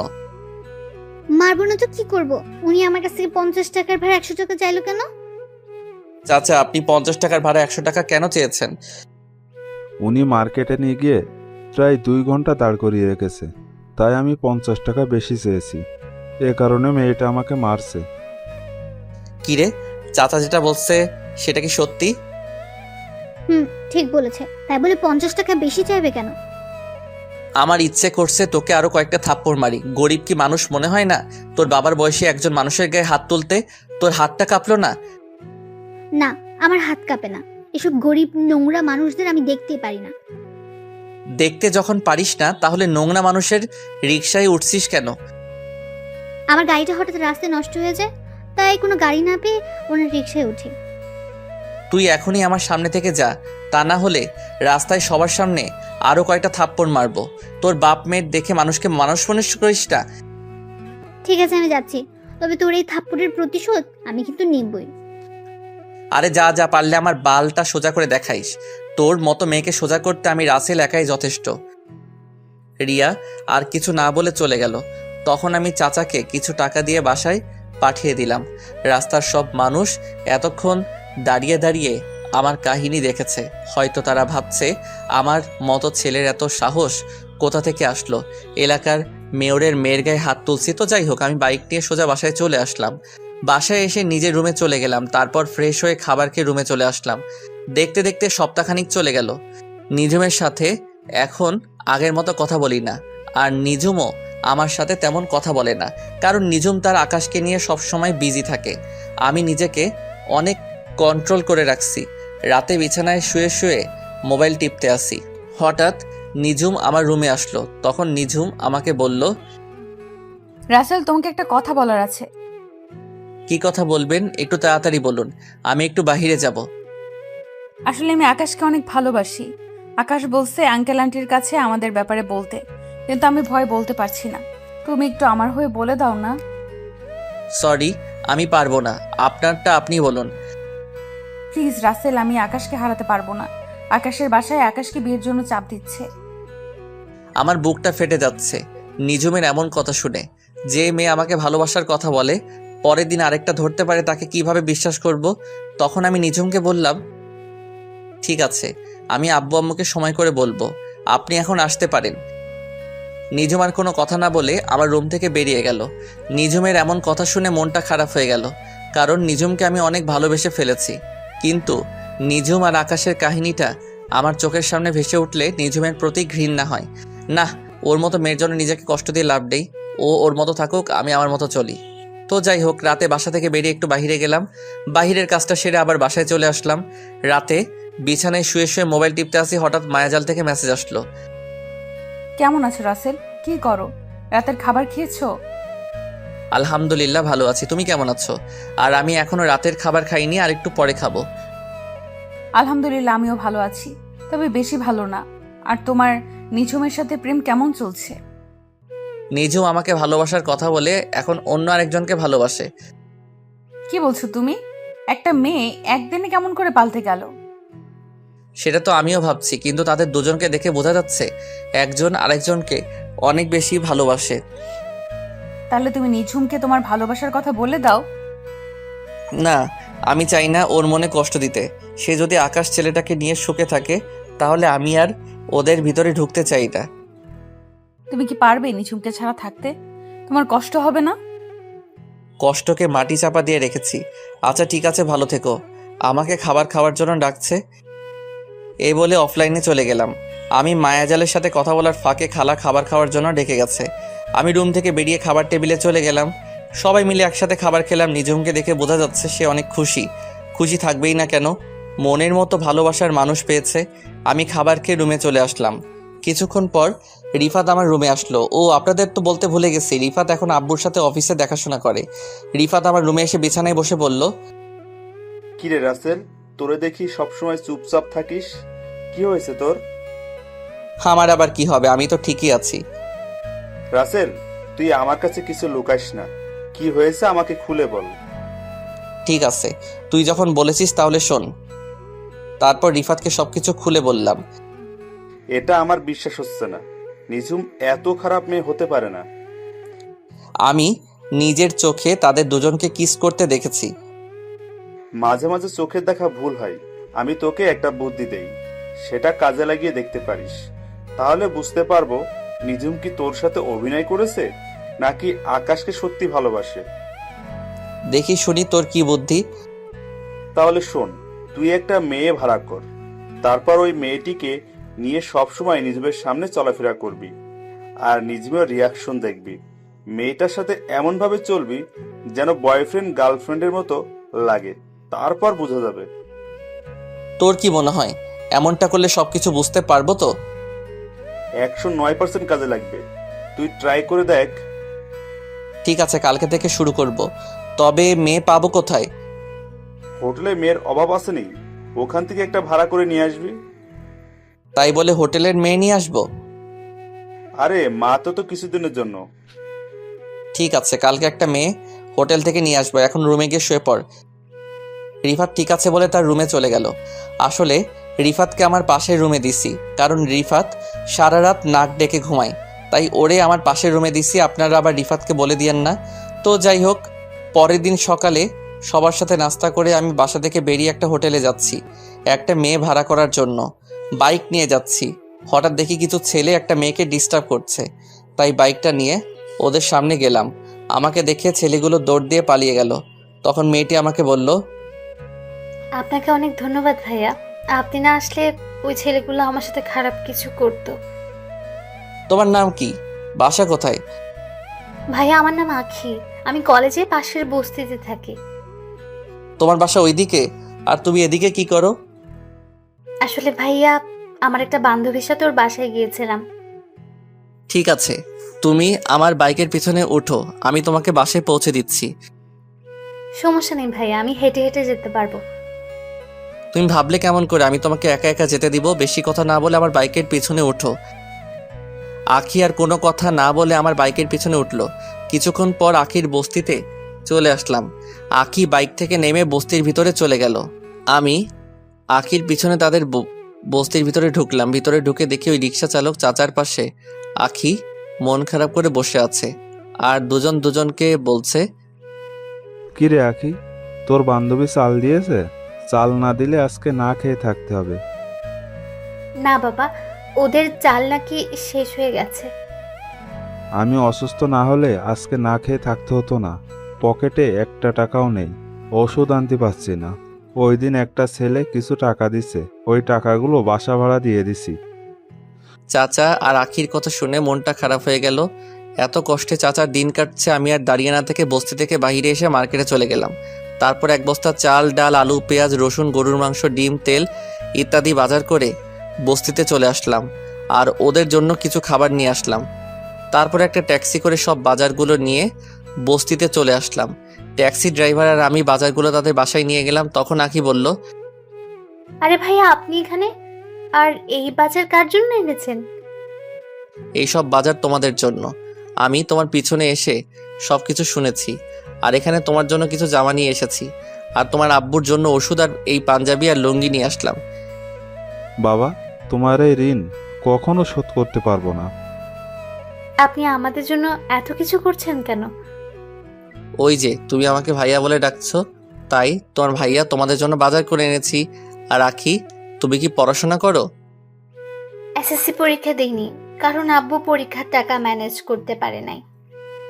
ঠিক আছে, আজকে থেকে এই তোমাদের সব দায়িত্ব আমার উপর। তোমাকে আবার ভর্তি করে দিব, ভাইয়া তোমার সবকিছু ঠিক করে দিব। আখি আমাকে জড়িয়ে ধরে কান্না করে দিল। তখন আমি বললাম, এই পাগলি, কান্না করছিস কেন? সুখের খবর শুনে কেউ কি কান্না করে নাকি? তারপর আখিকে নিয়ে তার স্কুলে আবার ভর্তি করিয়ে দিলাম, আর স্যারকে বলেছি এবারে পরীক্ষা আমার বোন দিবে, আপনি সবকিছু ব্যবস্থা করুন, যত টাকা লাগে আমি দিব। স্যার বলেছে ঠিক আছে। তারপর আখিকে বস্তিতে রেখে আমি বাসায় চলে আসলাম।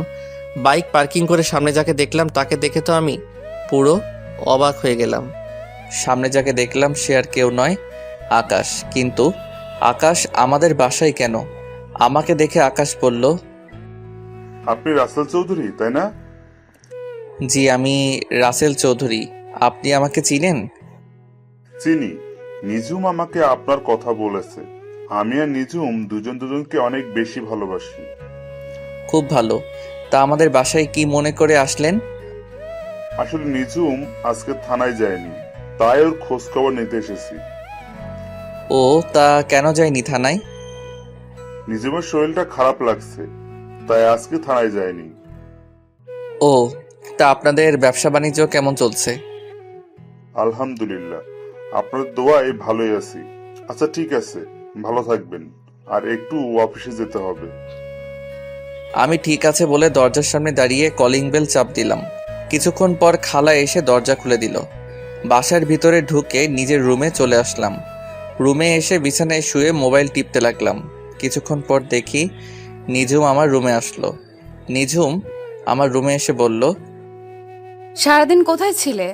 আকাশ আমাকে দেখতে বাসায় এসেছে, তোমার সাথে পরিচয় করে দিতে পারলাম না।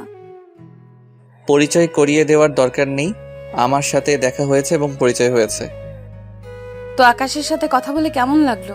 মানে আকাশ ছেলেটা তোমার কাছে কেমন লেগেছে? ভালোই। তা এখন বলুন, আমার রুমে কেন এসেছেন? আর আপনি আজকে থানায় যাননি কেন? কি হয়েছে আপনার? আসলে শরীরটা কেমন যেন খারাপ লাগছে। আমি কানাডা থেকে আসার পর কয়দিন আপনি থানায় গেছেন? আর না গেলে সমস্যা কি? আপনি তো আবার বিনা যোগ্যতায় এসআই হয়েছেন। তুমি আমাকে এইভাবে বলতে পারলে? আমি কিন্তু তোমার কথায় রাগ করেছি। আপনি আমার সাথে রাগ করলে আমার কি যেটা সত্যি সেটাই বললাম। তোমার সাথে কথা বলাই আমার ভুল হয়েছে। আমি গেলাম আমার রুমে। আপনাকে তো আমি ডাকি নাই, আপনি নিজে এসেছেন আমার রুমে। আমার কথা শুনে নিঝুম মুখ বাঁকিয়ে রুম থেকে বেরিয়ে গেল। আমি কিছুক্ষণ মোবাইল টিপে ওয়াশরুমে ঢুকে ফ্রেশ হয়ে খাওয়া দাওয়া করে নিজের রুমে এসে একটা ঘুম দিলাম। দেখতে দেখতে আরও সপ্তাহখানিক চলে গেল। রিফাতকে আব্বু একটা বাসা দিয়েছে। রিফাত তার আব্বু আম্মুকে নিয়ে নতুন বাসায় থাকে। আর নিঝুম ওই দিনের পর থেকে আমার সাথে তেমন কথা বলে না, আমিও নিঝুমের সাথে তেমন কথা বলি না। একদিন সকালে নাস্তা করে বাসার বাইরে আসলাম। নিঝুম আজকে সকাল সকাল থানায় চলে গিয়েছে। আমি বাইক নিয়ে আখির সাথে দেখা করতে যাচ্ছি। হঠাৎ একটা পার্কে আমার চোখ গেল। দেখি নিঝুমের মতো একটা মেয়ে পুলিশের জামা পরে বসে আছে একটা ছেলের সাথে। আমি বাইকটা নিয়ে তাদের একটু কাছাকাছি গেলাম। আমি ঠিকই ধরেছি, নিঝুম আর আকাশ একসাথে বসে গল্প করছে। তার মানে আজকে সকাল সকাল বাসা বেরিয়ে আকাশের সাথে দেখা করতে এসেছে। আমি আর কিছু না ভেবে আখির বাসায় চলে গেলাম। ও আপনাদের তো বলতে ভুলে গেছে, আখি আর আখির বাবাকে একটা নতুন বাসায় নিয়ে এসেছি। তো যাই হোক, আখির রুমের সামনে এসে কলিং বেল চাপ দিলাম। আখি এসে দরজা খুলে দিল। আমাকে দেখে আখি বলল, আসসালামু আলাইকুম ভাইয়া, কেমন আছো? বাইরে দাঁড়িয়ে আছো কেন? ভেতরে আসো। ওয়ালাইকুম আসসালাম। আলহামদুলিল্লাহ, আমি ভালো আছি। আর আমি এখন ভিতরে যাব না, তোমাকে ওই দিন যে নতুন জামা কিনে দিয়েছি ওইগুলো পরে বাহিরে আসো। ভাইয়া তোমাকে নিয়ে এক জায়গায় যাব। আখি ঠিক আছে বলে রুমের ভিতরে চলে গেল। কিছুক্ষণ পর আখি বেরিয়ে আসলো। আখিকে একটা নীল রঙের জামা কিনে দিয়েছিলাম। নীল জামায় আখিকে অনেক সুন্দর লাগছে। তারপর আখিকে বাইকে করে নিয়ে পার্কে চলে আসলাম। পার্কে এসে দেখি নিঝুম এখন আকাশের সাথে বসে বসে গল্প করছে। আমি বাইক পার্কিং করে আখিকে নিয়ে পার্কের ভিতরে গেলাম। নিঝুম আর আকাশের থেকে একটু দূরে বসলাম। আর আখিকে রাস্তায় সবকিছু বুঝিয়ে দিছি কেমন অভিনয় করতে। আখি তার মতো করে অভিনয় করতে লাগলো। হঠাৎ পিছন থেকে নিঝুম আমাকে বলল, রাসেল, তোমার সাথে এই মেয়েটা কে? আর তোমরা দুজন পার্কে বসে কি করছো? আপনি জানেন না একটা ছেলে একটা মেয়ে পাশে বসে কি করে? তার মানে তুমি এই মেয়েটাকে ভালোবাসো? আপনি ঠিকই ধরেছেন। আমরা দুজন দুজনকে অনেক বেশি ভালোবাসি। আর আখিও আমাকে অনেক বেশি ভালোবাসে। ও, তার মানে তুমি আমাকে যে মেয়ের কথা বলেছো এই সেই মেয়ে? হ্যাঁ, আখি আমাকে অনেক আগে থেকেই ভালোবাসে, কিন্তু আমি তাকে সবসময় ফিরিয়ে দিয়েছি। কিন্তু পরে বুঝলাম মেয়েটা আমাকে সত্যি অনেক ভালোবাসে। ও আচ্ছা, ঠিক আছে, তোমরা সুখে থেকো, এই দোয়া করি। এই বলে নিঝুম চোখ মুখ কালো করে পার্ক থেকে বেরিয়ে গেল। নিঝুম মন খারাপ করলা কেন? তার মানে নিঝুম আমাকে ভালোবাসে না? না, নিঝুম যদি সত্যি আমাকে ভালোবাসতো তাহলে ওই দিন আকাশকে কিস করলো কেন? না, আমার মাথায় কিছুই ঢুকছে না। আমি আর আখি আরো কিছুক্ষণ গল্প করে আখিকে বাসায় নামিয়ে দিয়ে আমি বাসায় চলে আসলাম। বাসায় কলিং বেল চাপ দিলাম। কিছুক্ষণ পর খালা এসে দরজা খুলে দিল। আমি নিজের রুমে গিয়ে ওয়াশরুমে ঢুকে ফ্রেশ হয়ে নিচে এসে খাবার খেয়ে একটা ঘুম দিলাম। বিকালে বাসার একটু বাহিরে গেলাম, একটা কাজ ছিল। কাজটা শেষ করে আস্তে আস্তে অনেক রাত হয়ে গেছে। বাইক নিয়ে বাসা আসার সময় হঠাৎ দেখি একটা গাছের বড় ঢাল রাস্তায় পড়ে আছে, আর আমার বাইকের টান ছিল অনেক বেশি। আমি ব্রেক কন্ট্রোল করতে না পেরে ঢালের সাথে মেরে দিই। তারপর আমার আর কিছু মনে নেই। আমি চোখ খোলার পর নিজেকে একটা হাসপাতালে অনুভব করি, কিন্তু হঠাৎ দেখি একটা মেয়ে আমার হাত ধরে বসে আছে। আমি মেয়েটার থেকে হাতটা সরিয়ে নিলাম। তারপর মেয়েটি আমার দিকে ঘুরলো। তখন আমি তাকে দেখে তো আরো বেশি অবাক হলাম। আপনারা ঠিকই ধরেছেন, ও আর কেউ নয়, নিঝুম। নিঝুম আমাকে দেখে বলল, রাসেল, তোমার জ্ঞান ফিরেছে। তোমার আজকে 2 দিন পর জ্ঞান ফিরেছে। তুমি শুয়ে থাকো, আমি বাসায় ফোন দিয়ে বলে দিচ্ছি। আচ্ছা, আমার কি হয়েছে? আমি হাসপাতালে কেন? গতকাল রাতে তোমার আসতে দেরি দেখে আমি তোমাকে খুঁজতে বের হয়েছি। তোমার মোবাইল অনেকবার ফোন দিছি, কিন্তু তোমার মোবাইল বন্ধ বলেছে। তাই আমি নিজে বেরিয়ে পড়লাম। হঠাৎ রাস্তার পাশে দেখি তুমি পড়ে আছো। তোমার পুরো শরীরে রক্তে ভেজা ছিল। আমি তাড়াতাড়ি করে তোমাকে হসপিটালে নিয়ে আসি। তোমার মাথায় প্রচণ্ড আঘাত লাগার কারণে অনেক রক্ত বের হয়েছে। আর আজ 2 দিন পর তোমার জ্ঞান ফিরেছে।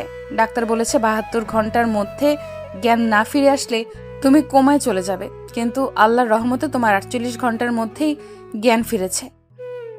আসলে আমি আমার এক বন্ধুর বাসায় গিয়েছিলাম। ওর বাসায় একটা কাজ ছিল, কাজটা শেষ করে আসতে অনেক রাত হয়ে গেছে। বাইক জোরে চালিয়ে আসছিলাম, হঠাৎ গাছের ডালটা চোখের সামনে পড়ে। নিজের বাইকের ব্রেক কন্ট্রোল করতে পারি নাই। তারপর আর কিছু মনে নেই। হয়েছে, এখন ছোট বাচ্চার মতো শুয়ে থাকো। আমি বাসায় সবাইকে ফোন দিয়ে বলছি। এই বলে নিঝুম বাসায় ফোন দিল। তারপর সবাইকে ফোন দিয়ে বলল আমার জ্ঞান ফিরেছে। তবে একটা জিনিস খেয়াল করলাম, নিঝুমের চোখ মুখ লাল হয়ে আছে, মনে হয় সারা রাত ঘুমাই নাই। তো যাই হোক, আধা ঘন্টা পর দেখি আব্বু আম্মু হাসপাতালে চলে এসেছে। আব্বু আম্মু একটার পর একটা কথা বলে যাচ্ছে, আমি কিছুই বলতে পারছি না। আমার মাথা ব্যথা করছে। তাই আজ 5 দিন পর আমাকে বাসায় নিয়ে আসলো। আমি এখন মোটামুটি সুস্থ আছি। পুরোপুরি সুস্থ হতে 1 মাস লাগবে। সবাই আমাকে ধরে নিজের রুমে এনে বিছানায় শুয়ে দিল।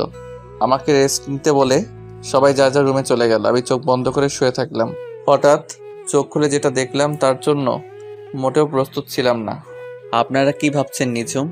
আরে না, ও আর কেউ নয়, আমার কলিজার টুকরো বোন রাইসা। কিন্তু রাইসা কখন হোস্টেল থেকে আসলো? আমি রাইসার মাথায় হাত রাখতেই রাইসা চোখ খুলে কান্না করতে লাগলো। তখন আমি রাইসাকে বললাম, কিরে রাইসা, কেমন আছিস? কখন আসলি বাসায়? আর তুই কান্না করছিস কেন? আমি কিছুক্ষণ আগে এসেছি। আমাকে রিফাত ভাইয়া সবকিছু ফোন দিয়ে বলেছে। কান্না করিস না, আমি ঠিক আছি। তারপর রাইসা কান্না বন্ধ করলো। কিছুক্ষণ নিঝুম খাবার নিয়ে এসেছে।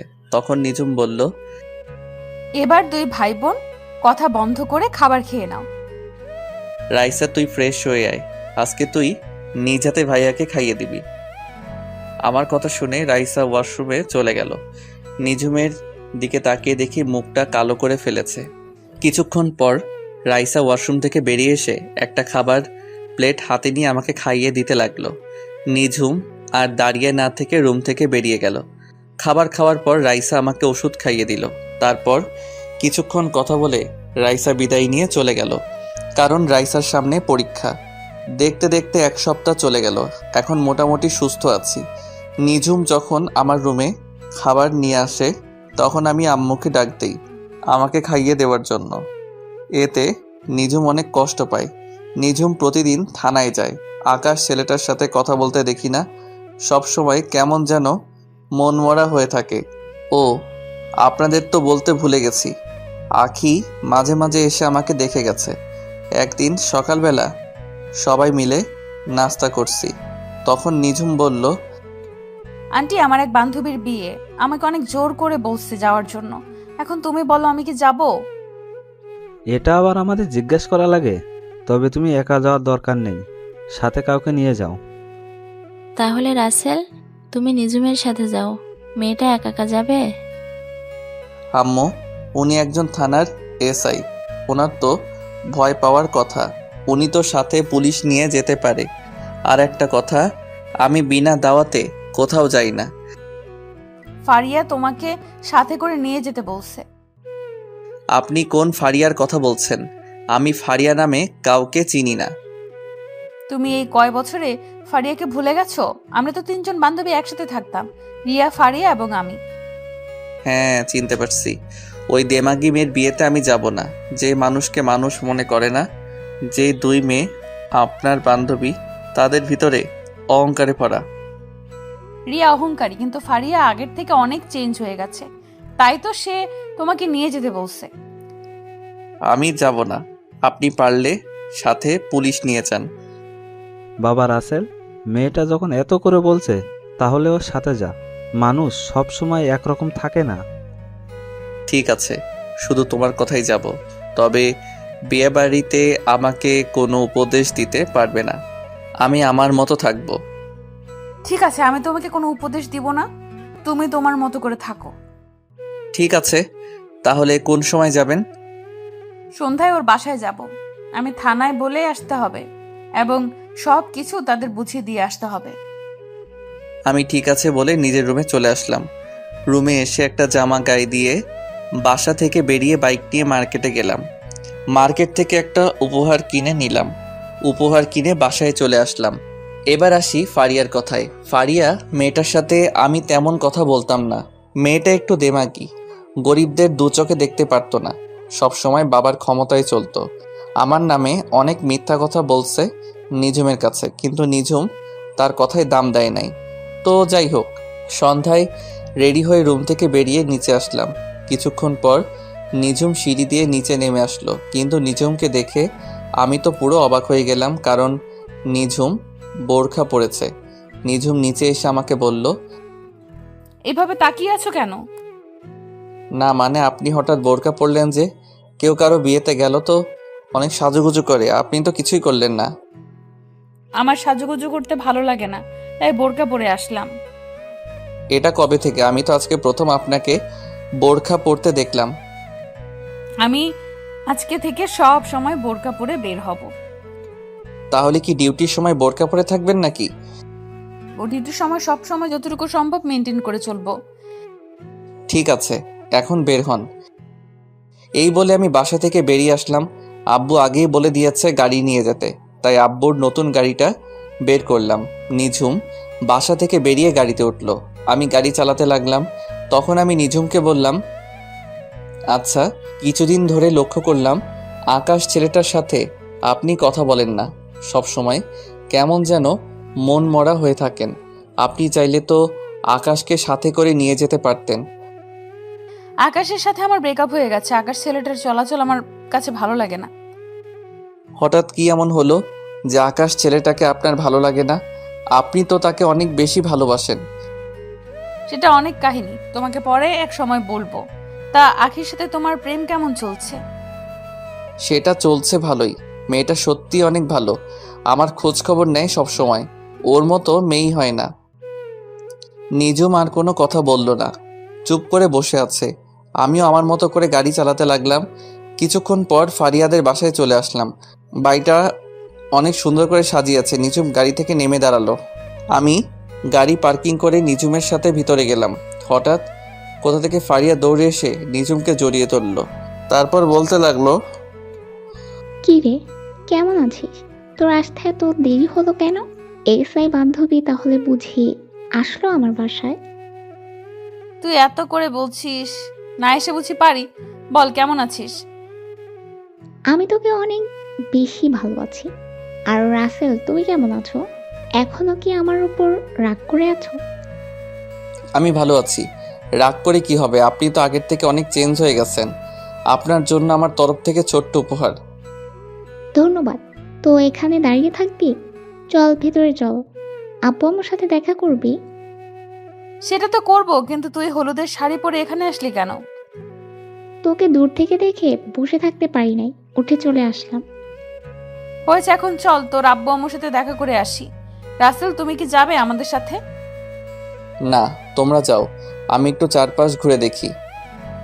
নিঝুম ঠিক আছে বলে ফারিয়ার সাথে ভিতরে চলে গেল।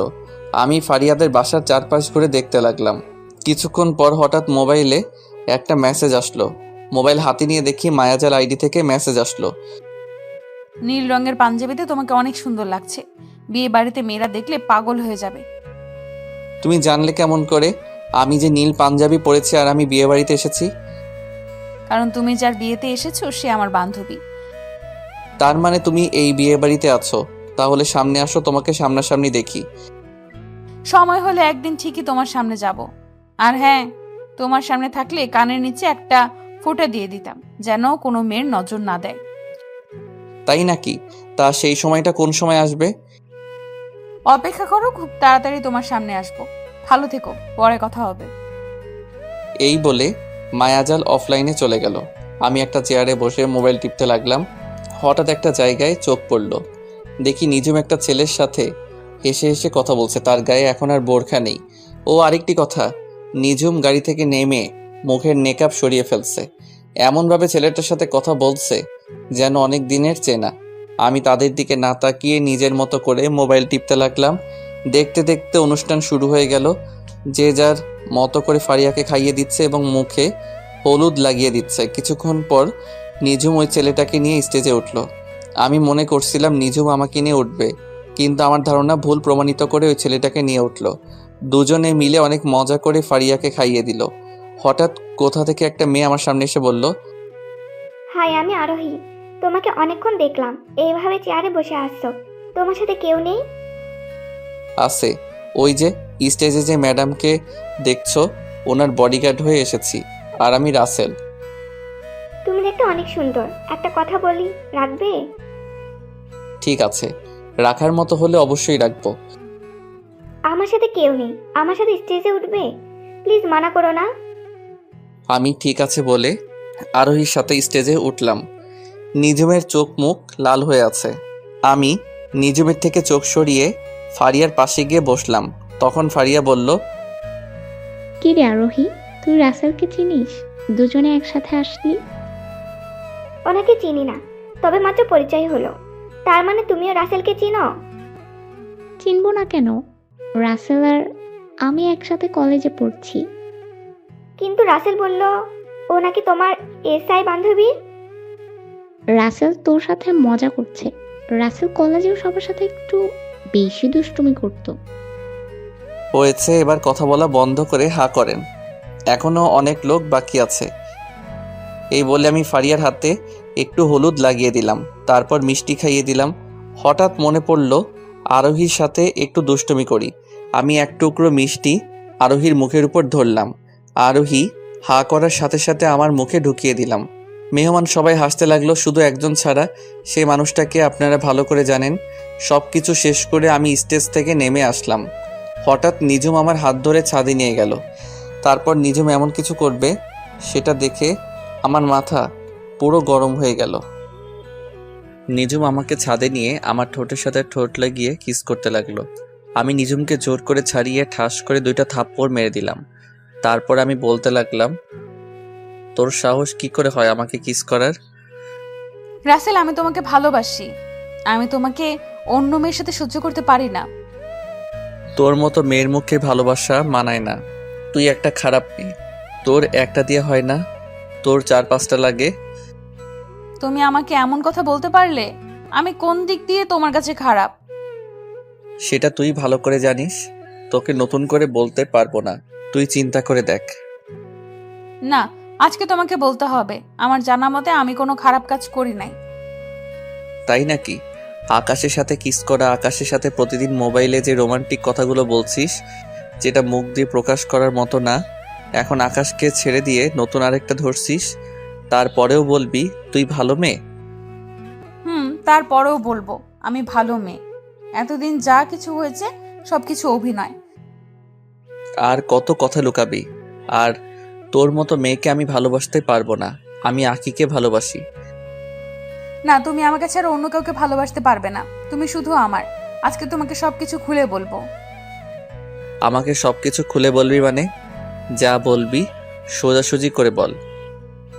আকাশ হলো আমার থানার একজন পুলিশ। আকাশকে আমি বলি তোমার সামনে কিছুদিন অভিনয় করার জন্য। আমি দেখতে চেয়েছি আমাকে অন্য কারোর সাথে দেখলে তুমি কেমন রিয়্যাক্ট করো। তার থেকে আরো একটা কথা শুনলে তুমি বেশি অবাক হয়ে যাবে। কি কথা যেটা শুনলে আমি অবাক হয়ে যাব? তুমি এত বছর যে মায়াজাল আইডির মানুষটার সাথে কথা বলে আসছো, ওই মানুষটা আমি। কি? তার মানে ওই আইডির মেয়েটা তুই, সবকিছু বুঝলাম। তাহলে তুই আকাশকে ওই দিন কিস করলি কেন? আরে পাগল, ওই দিন তোমাকে দেখানোর জন্য আমি আর আকাশ এভাবে দাঁড়িয়েছি যেন তুমি বুঝতে পারো আমি আকাশকে কিস করছি। তার মানে এতদিন আমাকে বোকা বানিয়ে আসছো? আমাকে এতদিন কষ্ট দিছো। যে মেয়ে আমাকে কষ্ট দিতে পারে সে কখনো আমার ভালোবাসা পাবে না। সরি রাসেল, এরকম কষ্ট আর কখনো তোমাকে দিব না। কিন্তু আমি তো আকিকে ভালোবাসি, তাই তোমাকে ভালোবাসা আমার পক্ষে সম্ভব নয়। তাই না? আখির সাথে তোমার কেমন পরিচয় সেটা আমি জেনে গেছি। আখি আমাকে সব কিছু গতকাল বলেছে। আমাকে একটু শক্ত করে জড়িয়ে ধরবে? তোমাকে জড়িয়ে ধরে আবার কিস করতে মন চাইছে। তো করো, আমি তোমাকে মানা করছি? বলতে দেরি, আমি নিঝুমকে জড়িয়ে ধরে কিস করতে লাগলাম। কিছুক্ষণ পর ছেড়ে দিলাম। দুজনে হাঁপাতে লাগলাম। তারপর দুজনে নিচে চলে আসলাম। আমাকে একটা থাকার রুম দেওয়া হয়েছে, যেটা ফারিয়ার পাশের রুম। নিঝুম ফারিয়ার সাথে ঘুমিয়েছে। সকালবেলা বুকটা কেমন যেন ভারী লাগছে। চোখ খুলে দেখি নিঝুম আমাকে জড়িয়ে ধরে শুয়ে আছে। ঘুমন্ত অবস্থায় নিঝুমকে অনেক সুন্দর লাগছে। আমি নিঝুমের কপালে একটা চুমু দিলাম। সাথে সাথে নিঝুমের ঘুম ভেঙে গেল। তখন নিঝুম বলল, আমি কিন্তু ঘুমিয়ে নেই। তার মানে তুমি জেগে আছো? তো তুমি কোন সময় আমার রুমে আসলে? কিছুক্ষণ আগে তোমার রুমে এসেছি, কিন্তু তোমাকে ঘুমন্ত অবস্থায় অনেক সুন্দর লাগছে, তাই না ডেকে তোমাকে জড়িয়ে ধরে শুয়ে পড়লাম। হয়েছে, এখন ওঠো, কেউ রুমে চলে আসবে। তোমাকে জড়িয়ে ধরে থাকতে আমার ভালোই লাগছে, আর একটু থাকো না। আর থাকা লাগবে না। বাসায় যাওয়ার পর যা করার করো। এটা কিন্তু বিয়ে বাড়ি। তার থেকে বড় কথা, আমাদের এখনো বিয়ে হয়নি। বিয়ে হয়নি তো কি হয়েছে? চলো আমরা দুজনে কাজী অফিসে বিয়ে করে ফেলি। মাথা খারাপ? আমি বাবা মায়ের একমাত্র সন্তান। বড় করে ধুমধাম করে তোমাকে বিয়ে করব। কিন্তু তোমার আব্বু আম্মু যদি মেনে না নেয় তখন কি করবে? আমার আব্বু আম্মু কখনো আমার কথা ফেলে নাই। আমার বিশ্বাস তারা রাজি হবে। তাই যেন হয়। আমি তোমাকে ছাড়া থাকতে পারবো না। ঠিক আছে, এখন তুমি ফারিয়ার কাছে যাও, আমি ফ্রেশ হয়ে আসছি। নিঝুম ঠিক আছে বলে আমার কপালে একটা চুমু দিয়ে রুম থেকে বেরিয়ে গেল। আমি আর বসে না থেকে ওয়াশরুমে চলে গেলাম। ফ্রেশ হয়ে রুম থেকে বেরিয়ে দেখি বাসা ভর্তি মেহমান। হঠাৎ আরোহী কোথা থেকে আমার সামনে এসে বলল, তুমি এখানে দাঁড়িয়ে আছো কেন? নাস্তা করেছো? মাত্র ফ্রেশ হয়ে বেরিয়ে আসলাম। আচ্ছা, গতকাল রাতে নিঝুম আপু তোমার হাত ধরে টেনে নিয়ে গেল কেন? আসলে তোমাকে নিঝুম আপু আমাকে ভালোবাসে তো, তাই তোমার সাথে সহ্য করতে না পেরে আমাকে ছাদে নিয়ে গেছে। কি? নিঝুম আপু আর তুমি দুজন দুজনকে ভালোবাসো? তার মানে মনের কথা বলার আগেই ছেঁকা খেলাম? কি বলছো তুমি? আমি তো কিছুই বুঝতে পারি নাই। আসলে তোমাকে প্রথম দেখায় আমার অনেক ভালো লাগছে। ভেবেছিলাম ফারিয়া আপুর বিদায়ের পর তোমাকে প্রপোজ করব, কিন্তু প্রপোজ করার আগেই ছেঁকা খেয়ে গেলাম। আহারে বেচারি, থাক, দুঃখ করো না। দেখবে তুমি আমার থেকে আরো ভালো ছেলে পাবে। ঠিক আছে, দোয়া করো আমার জন্য। এই বলে আরোহী আমার সামনে থেকে চলে গেল। হঠাৎ পিছন থেকে নিঝুম বলল, সত্যিটা বলার জন্য তোমাকে অনেক ধন্যবাদ। আমি আবার কি সত্যি বললাম? ওই যে তুমি আমাকে ভালোবাসো, সেটা আরোহীকে বলার জন্য। আমি এমনিতেই মিথ্যা কথা বলি না, সেটা তুমি ভালো করে জানো। জানি রাসেল সাহেব। এখন কথা না বলে আমার সাথে চলো, নাস্তা করবে। আমি ঠিক আছে বলে নিঝুমের সাথে যেতে লাগলাম। নিঝুম আমাকে নিয়ে একটা রুমে আসলো।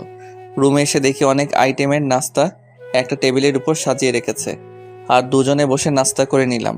দেখতে দেখতে দুলা আসার সময় হয়ে গেছে। আমি একটা নীল রঙের শার্ট গায়ে পরলাম, আর নিঝুম নীল রঙের শাড়ি পরেছে। আমার আর নিঝুমের দিকে সবাই তাকিয়ে আছে, আর একজন আরেকজনকে বলছে দুজনকে ভালোই মানিয়েছে। দুলা চলে এসেছে। দুলা তার সব কাজ শেষ করে স্টেজে উঠল। হঠাৎ একটা জায়গায় একজনকে মাথা পুরো গরম হয়ে গেল। আমি মনে মনে বলতে লাগলাম, ও এখানে কেন? তার মানে দুলার সাথে এসেছে। দুলার সাথে যে এসেছে সে আর কেউ নয়, রিয়া। কিন্তু রিয়া এখানে কেন? তার মানে দুলার আত্মীয় রিয়া। আমি রিয়াকে দেখে না দেখার ভান করে অন্যদিকে চলে গেলাম। দুলা ভিতরে এসে স্টেজে উঠে বসলো। তারপর কাজী সাহেব বিয়ে পড়ানো শুরু করলো। বিয়ে পড়ানো শেষ, এবার খাওয়া দাওয়ার পালা। আমি নিচে দাঁড়িয়ে না থেকে ছাদে চলে এলাম। হঠাৎ কেউ একজন পিছন থেকে বলল, আরে তুমি ছাদে একা একা দাঁড়িয়ে আসো কেন?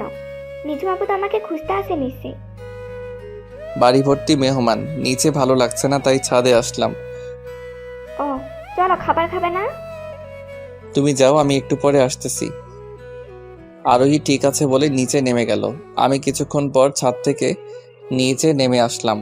হঠাৎ নিঝুম আমার সামনে এসে বলল, তুমি এতক্ষণ কোথায় ছিলে? সে কখন থেকে তোমাকে খুঁজছি আমি। আসলে দুলার সাথে রিয়াকে দেখে মাথাটা গরম হয়ে গেছে, তাই ছাদে চলে গেলাম। ও এই ব্যাপার। আমার সাথে কথা বলতে এসেছি রিয়া, কিন্তু আমি তার সাথে কোনো কথা বলি নাই। ফারিয়া তো রিয়াকে দেখে এমনিতেই রেগে গেছে, আর রিয়া হচ্ছে দুলার মামাতো বোন। থাক ওসব কথা, তুমি খাবার খেয়েছো? তোমাকে রেখে আমি একা কিভাবে খাবো বলো? চলো দুজনে একসাথে খাবো। আমি ঠিক আছে বলে নিঝুম আর আমি দুইটা চেয়ার টেনে বসলাম। তারপর দুজনে একসাথে খাবার খেলাম। রিয়া নাকি খাবার খেয়ে চলে গেছে। আস্তে আস্তে সবকিছু শেষ, এখন বিদায়ের পালা। ফারিয়া সবাইকে ধরে অনেক কান্নাকাটি করছে। ফারিয়াকে বিদায় দিয়ে আমি আর নিঝুম বাসায় চলে আসলাম। দেখতে দেখতে 1 মাস চলে গেল। আমি এখন আব্বুর অফিস দেখাশোনা করি, আমাকে কাজে রিফাত হেল্প করে। আব্বু এখন বাসায় থাকে, নিঝুম এখন নিয়মিত থানায় যায়। নিঝুম আর আমার ভালোবাসা আগের মতোই আছে। প্রতিদিন সকালে আমার কপালে একটা চুমু দিয়ে ঘুম থেকে উঠাই। দুজনে একসাথে বাসা থেকে বেরিয়ে আসি। নিঝুমকে থানায় নামিয়ে দিয়ে আমি অফিসে আসি। আজকে অফিসে তেমন কাজ নেই, তাই নিঝুমকে একটা ফোন দিলাম। 2-3 বার রিং হওয়ার পর ধরলো। তখন আমি বললাম, ওই তুমি আমার ফোন ধরতে এত দেরি করলে কেন? কোথায় তুমি এখন? সরি, আমি একটা আসামি নিয়ে ব্যস্ত ছিলাম। আসামিটা একটা মেয়েকে ধর্ষণ করে মেরে ফেলছে, তাই ওইটাকে ধরে থানায় দিয়ে আসলাম। ও, তা তুমি কি এখন ফ্রি আছো? এখন ফ্রি আছি, বলো কি বলবে? অফিসে তেমন কাজ নেই, তাই ভাবছিলাম দুজনে আজকে বাহিরে লাঞ্চ করব। ঠিক আছে, তুমি থানায় এসে আমাকে নিয়ে যাও। আমি ঠিক আছে বলে রিফাতের কেবিনে গিয়ে তাকে বলে অফিস থেকে বেরিয়ে গাড়ি নিয়ে সোজা নিঝুমের থানার সামনে চলে আসলাম। গাড়ি পার্কিং করে থানার ভিতরে চলে গেলাম। থানার ভিতরে ঢোকার সাথে সবাই আমাকে সালাম দিতে লাগলো। আসলে সবাই আমাকে চিনে, সেজন্য।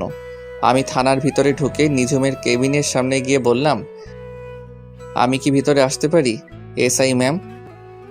সরি, এসআই ম্যাম এখন বিজি আছে, অনুগ্রহ করে কিছুক্ষণ অপেক্ষা করুন। আমাকে দেখে নিঝুম হাসতে হাসতে কথাগুলো বলল। তখন আমি ভিতরে ঢুকে বললাম, সরি ম্যাম, আমার একটু তাড়া আছে, কাজটা রেখে আমাকে একটু সময় দেন। কিন্তু মিস্টার, থানা তো আপনার কথা মতো চলে না। তাই নাকি? তাহলে তো যা করার আমাকেই করতে হবে। এই বলে আমি নিঝুমের হাতটা ধরে টানতে টানতে থানা থেকে বাহির করে গাড়ির ভেতরে নিয়ে আসলাম। থানার সবাই আমার কাহিনী দেখে হাসতে লাগলো। নিঝুম লজ্জা পেয়ে মাথা নিচু করে ফেলল। তো ম্যাম, আপনি তো আর থানার ভিতরে নেই, এখন আপনি কার কথা মতো চলবেন?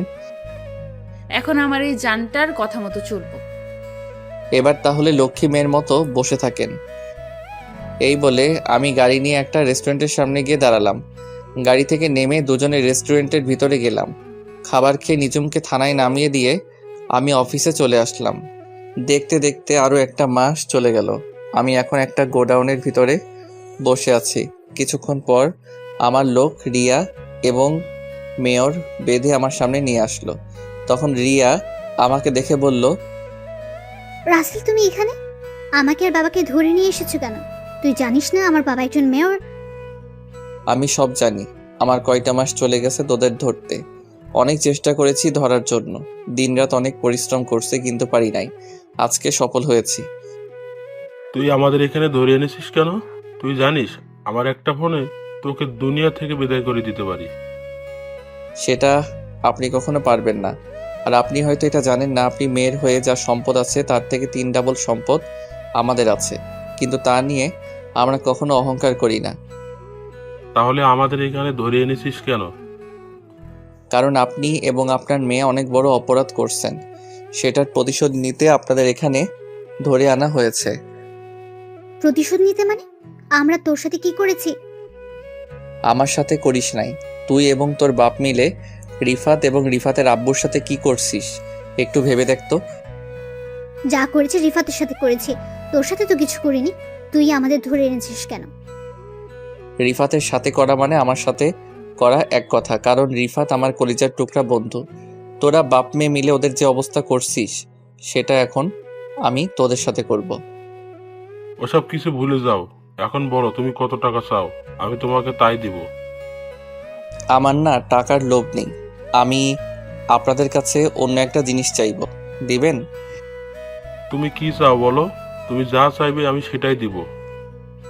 আমি বেশি কিছু চাই না, শুধু এখানে আপনার মেয়েকে একটা সই দিতে বলবেন, এইটুকু, আর কিছু না। এই কাগজে কি লেখা আছে? তেমন কিছু না, তুই আর তোর বাপ মিলে রিফাত থেকে যে সম্পদগুলো লিখে নিছিস সেগুলো ফিরিয়ে দিবি, এতটুকুই, আর কিছু নয়। আমি মরে গেলেও কখনো সই করব না। আমি জানতাম তুই এমনটা করবি, তাই অন্য ব্যবস্থা করেছি। ভাইয়েরা, আপনারা কাজটা শুরু করে দেন। আমি আমার লোকগুলোকে বললাম, তারা মেয়রকে কারেন্টের চেয়ারে বসিয়ে শট দিতে লাগলো। মেয়রের তো লাফালাফি শুরু হয়ে গেল। এটা দেখে রিয়া বলল, প্লিজ রাসেল, আমার বাবার সাথে এমনটা করিস না। তুই বল আমাকে কোথায় সই করতে হবে। আমি রিয়াকে কাগজটা এগিয়ে দিলাম, রিয়া সই করে দিল। এতক্ষণ যা কিছু হয়েছে সব কিছু ভিডিও করা হয়েছে। তারপর রিয়া এবং তার বাপকে রেখে আমরা সবাই চলে আসলাম। পরের দিন আমি মন্ত্রীর সঙ্গে দেখা করলাম, ভিডিওটা দেখালাম। মন্ত্রী সাথে সাথে রিয়ার আব্বুকে মেয়র থেকে বহিষ্কার করে দিল, তাদের বাড়ি গাড়ি ব্যাংক ব্যালেন্স সব কিছু নিয়ে নিল এবং রিফাতদের সব কিছু ফিরিয়ে দিল। আমি যে এত কিছু করছি এটা এখনো কেউ জানে না। 1 সপ্তাহ পর রিফাতের আব্বু আম্মুকে তাদের সব কিছু ফিরিয়ে দিলাম। রিফাত এখন তার বাবার অফিস দেখাশোনা করে। আমি আমাদেরটা খুব সুন্দরভাবে চলছে এখন সব কিছু। রাতে সবাই মিলে খাবার খাচ্ছি, তখন বাবা বলল, সব কিছু তো ঠিকঠাক চলছে, এবার দুহাত এক করে দেওয়ার পালা। তুমি কি বলো রাসেলের আম্মু? তুমি ঠিকই বলেছ, এবার 2 হাত এক করে দেওয়ার পালা। তাহলে তুমি একটা দিন তারিখ করে ফেলো। আব্বু আম্মু, আমি তো কিছুই বুঝতে পারছি না, তোমরা কিসের কথা বলছো? আমি আর তোর আব্বু সব কিছু জানি। নিজুম আর তুই দুজন দুজনকে ভালোবাসিস, তাই ভাবছি লুকিয়ে লুকিয়ে আর প্রেম ভালোবাসা করতে হবে না। তার চেয়ে ভালো দুজনের হাতে এক করে দিই। নিজুম আম্মুর কথা শুনে বসা থেকে উঠে রুমে চলে গেল। আমিও আর বসে না থেকে রুমে চলে আসলাম। আমাদের দুজনকে এভাবে চলে যেতে দেখে আব্বু আম্মু দুজনেই হাসতে লাগলো। আজ আমার আর নিজুমের বিয়ে হয়ে গেছে, খুব ধুমধাম করে বিয়েটা হয়েছে। বাংলাদেশের নামি দামি সব লোকজন এসেছে। রিফাতের আব্বু আম্মু এবং ফারিয়া এবং তার জামাইও এসেছে। রিফাত আর আরোহী মিলে আমার বাসরঘর সাজিয়েছে, তাই ওরা দুজন আমার রুমের সামনে দাঁড়িয়ে আছে। তখন রিফাত বলল, জামাইবাবু, আমাদের পাওনা দিয়ে তারপর ভিতরে ঢুকতে হবে। বন্ধু আজকে নাই, পরে দিব। আমার বউটা ভিতরে একা একা বসে আছে, আগে বাসর ঘরে বিলাইটা মেনে নেই। বিলাই মারবেন, আরও কত কিছু করতে পারবেন। আগে আপনাদের পাওনার 50,000 টাকা দিয়ে দেন। বড়লোক মানুষ তো, এত বেশি চাইনি। কি 50,000? তারপরে বলছিস বেশি চাসনি? আরোহী তো ঠিকই বলেছে, 50,000 তো বেশি তো আর চাইনি। কিরে, তোদের দুইজনের পরিচয় এত মিলে গেছিস, তোরা কিন্তু মনে রাখবি আমারও দিন আসবে, তখন কিন্তু 1 লাখের নিচে ভিতরে ঢুকতে দিব না। তোকে তো বিয়েতে দাওয়াত দিব না। আমি বিনা দাওয়াতে চলে যাব। দূর, এত কথা না বলে টাকা বের করো আর ভেতরে যাও। কি আর করার, মানি ব্যাগ থেকে কার্ডটা বের করে দিয়ে ভিতরে ঢুকে দরজা লাগিয়ে দিলাম। কার্ডটা দেওয়ার পর দুজনে আর একটা কথাও বলে নাই। তারা ভালো করে জানে আমার কার্ডে 50,000 টাকার বেশি থাকে। দরজা লাগিয়ে ভিতরে ঢুকে সামনে যাওয়ার পর যেটা দেখলাম সেটা দেখে আমার গলা শুকিয়ে গেল। সামনে তাকিয়ে দেখি নিঝুম পিস্তল নিয়ে আমার দিকে ধরে আছে। তখন আমি বললাম, কি ব্যাপার, তুমি আমার দিকে এইভাবে পিস্তল ধরে আছো কেন? হারামজাদা, বাসর ঘরে ঢুকতে তোর এত সময় লাগে কেন? ওরা যা চাইছে তা দিয়ে চলে আসতে। তুমি জানো ওরা আমার কাছে থেকে কত টাকা চাইছে? জানি, আমি সবকিছুর ভেতর থেকে শুনেছি। রাত বাজে 2টা, 2 ঘন্টা পর সকাল ভোর হয়ে যাবে। বাসর করবে কখন? আমার ওই 2 ঘন্টা যথেষ্ট, এর থেকে বেশি সময় নিব না।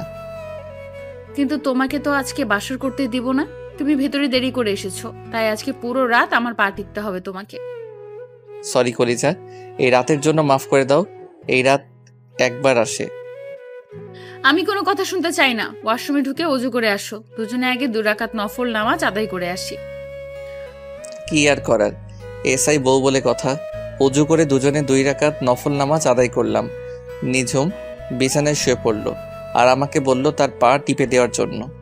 আমি বিছানায় উঠে নিঝুমের পা দুটো টিপতে লাগলাম। কিছুক্ষণ পর আমাকে বিছানায় ফেলে দিয়ে গলা চেপে ধরে বলল, ওই হারামি, আমি যেটা বলবো তুমি কি তাই করবে নাকি? তুমি তো বলছো তোমার পা টিপে দেওয়ার জন্য। আমি বলছি তাই বলে তুমি সেটা করবে নাকি? জোর করে বলতে পারো না? আমি তো এমনি মজা করলাম। আমি সবসময় তোমার কথা মতো চলবো। আদেশ যখন পেয়েছি তাহলে শুরু করে দেই। শুরু করার আগে বললে না তো বউ সাজে আমাকে কেমন লাগছে? তুমি তো আমার কাছে সবসময় সুন্দর। খালি খালি এত আটা ময়দা মাখার কি দরকার ছিল? বিয়ের সময় একটু মারতে হয়। এখন লাইট বন্ধ করে আসো। লাইট বন্ধ করতে হবে না। আমার পাঠক পাঠিকা একটু দেখুক কিভাবে বাসর করতে হয়, তারা একটু শিখুক। তোমার দেখি লজ্জাশরম বলতে কিছুই নেই। তোমার পাঠক পাঠিকা বাসরাতে কি করবে সেটা কি আমাদের দেখাবে? দেখাবে। আমি জানি আমার পাঠক পাঠিকা অনেক ভালো মানুষ। কি গো, আন্নেরা আমাদের দেখাবেন না? ওই দেখছো, তারা বলছে দেখাবে। তোমার মাথা বলছে। যাও গিয়ে লাইট বন্ধ করে আসো। কি আর করার, এসআই বলছে না বন্ধ করলে থানায় নিয়ে 144 ধারা মামলা দিবে। আমি বিছানায় থেকে উঠে লাইটটা বন্ধ করে দিয়ে আসলাম। বিছানায় এসে নিঝুমের পুরো শরীরে কিস করতে লাগলাম। নিঝুমের ঠোঁটের উপর হামলা শুরু করলাম। নিঝুমের পেটের উপর হাত বোলাতে লাগলাম। তারপর আস্তে আস্তে নিঝুমের শরীর থেকে সবকিছু খুলে ফেললাম। তারপর ইরানের মতো হামলা শুরু করে দিলাম। এটা কেমন হামলা বিয়ের পর বুঝতে পারবেন, অনেক দেখেছেন, আর দেখা লাগবে না। আমাকে তো এইটুকু দেখাবেন, বাকিটা ইতিহাস হয়ে থাকলো। দেখতে দেখতে আমার আর নিঝুমের সংসার ভালোই চলতে লাগলো। নিঝুম এসআই চাকরি ছেড়ে দিয়েছে। বাসায় এখন আব্বু আম্মুর খেয়াল রাখে আর আমি অফিস দেখাশোনা করি। এর ফাঁকে আরোহী আর রিফাতের বিয়ে ঠিক হয়ে গেল। আপনাদের সবার দাওয়াত থাকলো। রাইসা এখন কলেজে পড়ে, তো সবাই আমাদের জন্য দোয়া করবেন। নামাজ পড়ো মুসলিম বোন ও ভাই। নামাজ ছাড়া দুনিয়াতে শান্তি নাই। নামাজের কথা রেখো স্মরণ। নামাজ দিয়ে সাজাও জীবন। নামাজ ছেড়ে করো না ভুল। নামাজ হলো ইবাদতের মূল। সুলম মুসলিম ভাই ও বোনেরা, 5 ওয়াক্ত নামাজ পড়ো। জীবনকে সুন্দরভাবে গড়ে তোলো।